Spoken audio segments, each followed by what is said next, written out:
നമ്മൾ സാധാരണഗതി കുട്ടികളെ എടുത്ത് തോളയിലിട്ടില്ല തട്ടിക്കൊടുത്തു കഴിഞ്ഞാൽ കരച്ചിൽ നിർത്തുകയാണ് ചെയ്യുന്നത്. ഇല്ലെങ്കിൽ ഫീഡ് ചെയ്ത് കഴിയുമ്പോഴത്തേക്കും കുട്ടി കരച്ചിൽ നിർത്തുകയാണ് ചെയ്യുന്നത്. എന്നാൽ ഇങ്ങനെ ചെയ്തിട്ടും കുട്ടി കരച്ചിൽ മാറാതെ കണ്ടിന്യൂസ് ആയിട്ട് കരയുന്നുണ്ടെങ്കിലാണ് നമ്മൾ കോഷ്യസ് ആവേണ്ടത്.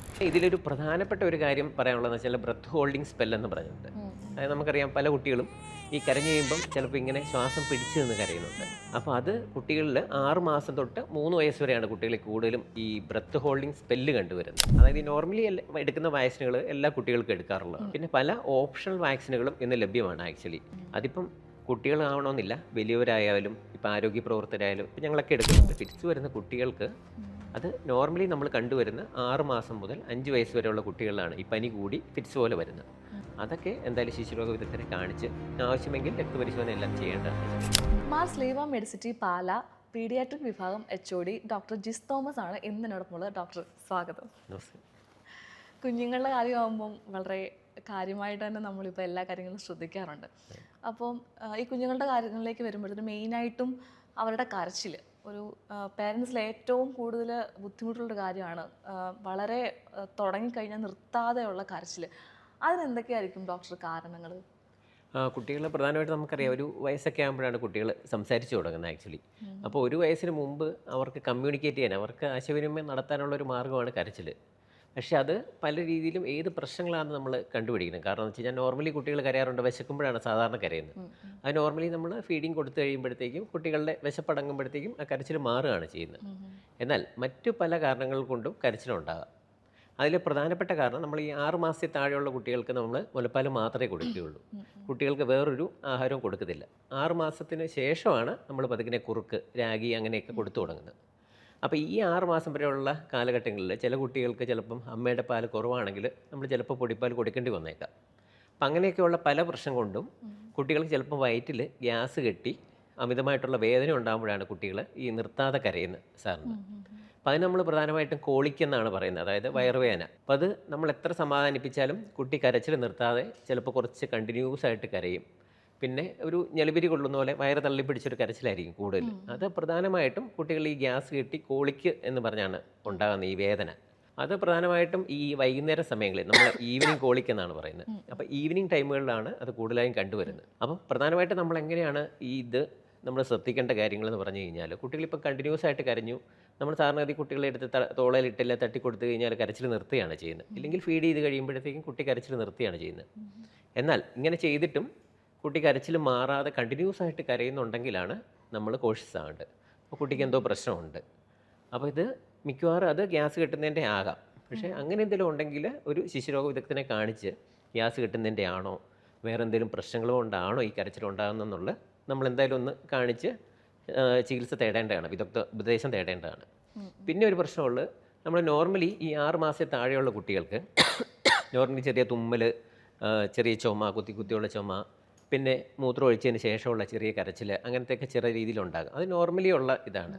അപ്പം അങ്ങനെയുള്ള കരച്ചിലൊക്കെ നമ്മൾ കുട്ടികളെ എടുത്ത് സമാധാനിപ്പിച്ച് കഴിഞ്ഞ് കഴിഞ്ഞാൽ കരച്ചിൽ നിർത്തും. അപ്പം അങ്ങനെ നമ്മൾ സമാധാനിപ്പിച്ചാലും നിർത്താത്ത തരത്തിലുള്ള കരച്ചിലാണ് നമ്മൾ പ്രധാനമായിട്ടും ശ്രദ്ധ തേടേണ്ടത്. അപ്പം അങ്ങനെയുള്ള കാര്യങ്ങളിൽ നമ്മൾ ഡോക്ടറെ സമീപിച്ച് അതിൻ്റെ വിദഗ്ധ ഉപദേശം തേടേണ്ടതാണ്. ഇത് എപ്പോഴാണ് നമ്മൾക്കൊരു ഡോക്ടറെ കാണണമെന്നുള്ളൊരു നമ്മൾ എപ്പോഴാണ് ശ്രദ്ധിക്കേണ്ടത്? ഇത് ഒരു എമർജൻസി കണ്ടീഷൻ ആണോ, അല്ലെങ്കിൽ ഇത് വീട്ടിൽ തന്നെ നമുക്ക് ഹാൻഡിൽ ചെയ്യാൻ പറ്റുന്നതാണെന്ന് എങ്ങനെയാണ് മനസ്സിലാക്കുന്നത്? അതെ, അത് നമ്മളിപ്പോൾ നേരത്തെ പറഞ്ഞ പോലെ തന്നെ ഈ കുട്ടികൾ കരച്ചിൽ നിർത്തുന്നില്ല, നമ്മൾ എത്ര സമാധാനിപ്പിക്കാൻ നോക്കിയാലും കരച്ചിൽ നിർത്താതെ വരിക. പിന്നെ 6 മാസത്തിൽ താഴെയുള്ള കുട്ടികൾക്ക് നോർമലി നമുക്ക് 4 അല്ല 5 ദിവസം വരെ നോർമലി സ്റ്റൂൾ പാസ് ചെയ്തില്ലെങ്കിലും കുഴപ്പമില്ല. അപ്പോൾ ചില കുട്ടികൾക്ക് അങ്ങനെ സ്റ്റൂൾ പാസ് ചെയ്താൽ ചിലപ്പോൾ 6 7 ദിവസം വരെയൊക്കെ പോവാം. അപ്പം അങ്ങനെ വരിക, വയറ് വീർത്ത് വരിക, പിന്നെ കരച്ചിൽ നിർത്താതെ വരിക, പിന്നെ കരഞ്ഞ് ശരീരം ചിലപ്പം നീലനിറം പോലെ ആവുക, അങ്ങനെയുള്ള കാര്യങ്ങളൊക്കെ നോർമലി നമ്മൾ ശ്രദ്ധിക്കേണ്ടതാണ്. പിന്നെ ഇതിലൊരു പ്രധാനപ്പെട്ട ഒരു കാര്യം പറയാനുള്ളതെന്ന് വെച്ചാൽ ബ്രത്ത് ഹോൾഡിംഗ് സ്പെൽ എന്ന് പറഞ്ഞിട്ടുണ്ട്. അതായത് നമുക്കറിയാം പല കുട്ടികളും ഈ കരഞ്ഞു കഴിയുമ്പം ചിലപ്പോൾ ഇങ്ങനെ ശ്വാസം പിടിച്ചു നിന്ന് കരയുന്നുണ്ട്. അപ്പോൾ അത് കുട്ടികളിൽ 6 മാസം തൊട്ട് 3 വയസ്സ് വരെയാണ് കുട്ടികളിൽ കൂടുതലും ഈ ബ്രത്ത് ഹോൾഡിംഗ് സ്പെല്ല് കണ്ടുവരുന്നത്. അത് നമ്മൾ വളരെ കോഷ്യസ് ആയിട്ട് നോക്കേണ്ട ഒരു കാര്യമാണ് ഈ ബ്രത്ത് ഹോൾഡിംഗ് സ്പെൽ എന്ന് പറഞ്ഞു കഴിഞ്ഞാൽ. കാരണം ചില കുട്ടികൾക്ക് നമ്മൾ വളരെ അപൂർവമായിട്ട് കണ്ടിട്ടുണ്ട്. കാരണം കുട്ടികൾ നോർമലി കരഞ്ഞ് സ്റ്റക്കാവും, നമ്മൾ എന്തെങ്കിലും രീതി സമാധാനിപ്പിച്ച് കഴിഞ്ഞാൽ അത് മാറി നോർമലാവും. പക്ഷേ എന്നാൽ ചില കുട്ടികൾ ഇങ്ങനെ ഈ ശ്വാസം പിടിച്ചു നിന്ന് കഴിയുമ്പം ഓക്സിജൻ കിട്ടാതെ വരികയും അങ്ങനെ ഈ ചുണ്ടും ശരീരവും കുറച്ചൊരു നീല കളർ പോലെയാവും. വളരെ അപൂർവമായിട്ട് ചിലപ്പോൾ ഫിറ്റ്സ് പോലെ വരെയൊക്കെ കണ്ടുവരാറുണ്ട്. അപ്പോൾ അങ്ങനെയുള്ള ഈ ബ്രത്ത് ഹോൾഡിംഗ് സ്പെല്ല് വരുന്ന കുട്ടികളിൽ നമുക്ക് ചെയ്യാൻ പറ്റുന്ന ഒരു കാര്യമെന്ന് വെച്ച് കഴിഞ്ഞാൽ, ഒന്നെങ്കിൽ കുട്ടികൾ ജസ്റ്റ് മുഖത്തൊന്ന് ഊതുക, ഇല്ലെങ്കിൽ ആ കരഞ്ഞ് വാശി പിടിച്ച് കരയുമ്പോഴാണ് ഇത് കൂടുതലും ഉണ്ടാകുന്നത്. അതാണ് നമ്മൾ ഒരു 6 മാസത്തിന് ശേഷം 3 വയസ്സ് വരെയാണ് സാധാരണയായി കാണുന്നത്. അപ്പോൾ അങ്ങനെയുള്ള കുട്ടികളെ നമ്മൾ അതിൽ നിന്ന് ശ്രദ്ധ വ്യതിചലിപ്പിക്കുക എന്ന് വെച്ചാൽ ഒന്നെങ്കിൽ എന്തെങ്കിലും ടോയ്സ് കൊടുക്കുക, ഇല്ലെങ്കിൽ മുഖത്തോട്ട് ഊതുക, ഇല്ലെങ്കിൽ ചെരിച്ച് കിടത്തി ചെറുതായിട്ടൊന്ന് തട്ടിക്കൊടുക്കുക. അങ്ങനെയുള്ള കാര്യങ്ങളൊക്കെ ചെയ്താൽ നമുക്ക് ഈ ബ്രത്ത് ഹോൾഡിങ് സ്പെല്ല് ഒഴിവാക്കാൻ പറ്റും. അതായത് ശ്വാസം പിടിച്ച് കരഞ്ഞ് സ്റ്റക്കാകുന്ന അവസ്ഥ. പക്ഷെ അതിൽ 2 കാര്യങ്ങൾ പ്രധാനമായിട്ട് ശ്രദ്ധിക്കേണ്ടതുണ്ട്. കുട്ടികൾ ഇങ്ങനെ കരഞ്ഞ് ശ്വാസം പിടിച്ച് ഈ ശരീരം നീല കളർ ആകുകയാണെങ്കിൽ 2 കാരണങ്ങൾ കൊണ്ട് ചിലപ്പോൾ അതുണ്ടാകാം. വളരെ അപൂർവമാണ്. ഒന്ന്, ഹൃദയ സംബന്ധമായിട്ടുള്ള എന്തെങ്കിലും അസുഖങ്ങൾ. 2, ഈ വളർച്ച, അതായത് ശരീരത്തിലെ ഹീമോഗ്ലോബിൻ്റെ അളവ് കുറയുന്ന അവസ്ഥ. അപ്പം ഈ ശ്വാസം പിടിച്ച് നിർത്തി കരയുന്ന അവസ്ഥ അടുപ്പിച്ചടുപ്പിച്ചുണ്ടാകുന്നുണ്ട്, ശരീരം ചെറിയ നീല കളർ പോലെ ആകുന്നുണ്ടെങ്കിൽ എന്തായാലും ഡോക്ടറെ സമീപിച്ച് ബ്ലഡ് ടെസ്റ്റോ ആവശ്യമെങ്കിൽ ഈ ഹാർട്ടിൻ്റെ നോക്കുന്ന എക്കോ പരിശോധനയുണ്ട്. അപ്പം അങ്ങനെ വിദഗ്ധ പരിശോധനകൾ നടത്തേണ്ടതാണ് ഈ ഒരു 2 കേസുകളിൽ. ഈ സാധാരണ കരച്ചിലാണോ അല്ലെങ്കിൽ ഒരു മെഡിക്കൽ കണ്ടീഷൻ വേണ്ടി വരുന്നതാണോ എന്ന് മനസ്സിലാക്കുന്നത് ഡോക്ടർ ഇപ്പോൾ പറഞ്ഞ കാര്യങ്ങളിലൂടെയാണോ? അതെ, ഞാനിപ്പം പറഞ്ഞ പോലെ തന്നെ ശ്വാസം പിടിച്ച് നിർത്താതെ കരയുക, ശരീരം നീല കളറാകുക, എത്ര സമാധാനിപ്പിച്ചാലും മറ്റേ കരച്ചിൽ നിർത്താതിരിക്കുക. പിന്നെ നോർമലി നമ്മൾ ഫീഡ് കൊടുക്കുമ്പോൾ, ഒരു വയസ്സിൽ താഴെയുള്ള കുട്ടികളുടെ കാര്യം പ്രധാനമായിട്ടും, പാല് കൊടുക്കുമ്പോൾ കുടിക്കാതിരിക്കുക. പിന്നെ നോർമലായിട്ടുള്ള ആക്ടിവിറ്റി, അതായത് ശരിക്കും തളർച്ച കാണപ്പെടുക, അങ്ങനത്തെയൊക്കെ വരുന്ന കേസുകളാണ് നമ്മൾ പ്രധാനമായിട്ടും ഡോക്ടറെ ഉടനെ തന്നെ സമീപിക്കേണ്ടത്. ഒരു നമ്മൾക്ക് ന്യൂറോളജിക്കൽ അല്ലെങ്കിൽ ഡെവലപ്മെൻറ്റ് ഇഷ്യൂസൊക്കെ ഇത് കാരണം ഉണ്ടാവാറുണ്ടോ? അല്ലെങ്കിൽ അതിൻ്റെ ഒരു എയർലി സിംറ്റംസ് നമുക്ക് എങ്ങനെയാണ് മനസ്സിലാക്കാൻ സാധിക്കുന്നത്? ഈ മറ്റേ കരച്ചിൽ മൂലം അങ്ങനെ പ്രശ്നങ്ങൾ വരാറില്ല. പക്ഷേ നമ്മൾ കുട്ടികൾ ശരിക്കും നമ്മൾ വരുമ്പം അവരുടെ ഓരോ സ്റ്റേജിലും ഓരോ വളർച്ചയുണ്ട്. അതായത് 3 തൊട്ട് 6 മാസം വരെയാണ് കുട്ടികൾ കമലുന്ന്, 7-8 മാസത്തിൽ സപ്പോർട്ടോടുകൂടി ഇരിക്കും. പിന്നെ 8-9 മാസത്തിനുള്ളിൽ പതുക്കിനെ പൊങ്ങാൻ നോക്കും, സപ്പോർട്ട് ഇല്ലാതെ ഇരിക്കും. 9 തൊട്ട് 11 വരെയുള്ള മാസങ്ങളാണ് പതുക്കിനെ പിടിച്ച് സ്റ്റെപ്പുകൾ വെക്കാൻ തുടങ്ങുന്നത്. ഒരു 15 മാസം കഴിയുമ്പോൾ പതുക്കിനെ നടന്നു തുടങ്ങും.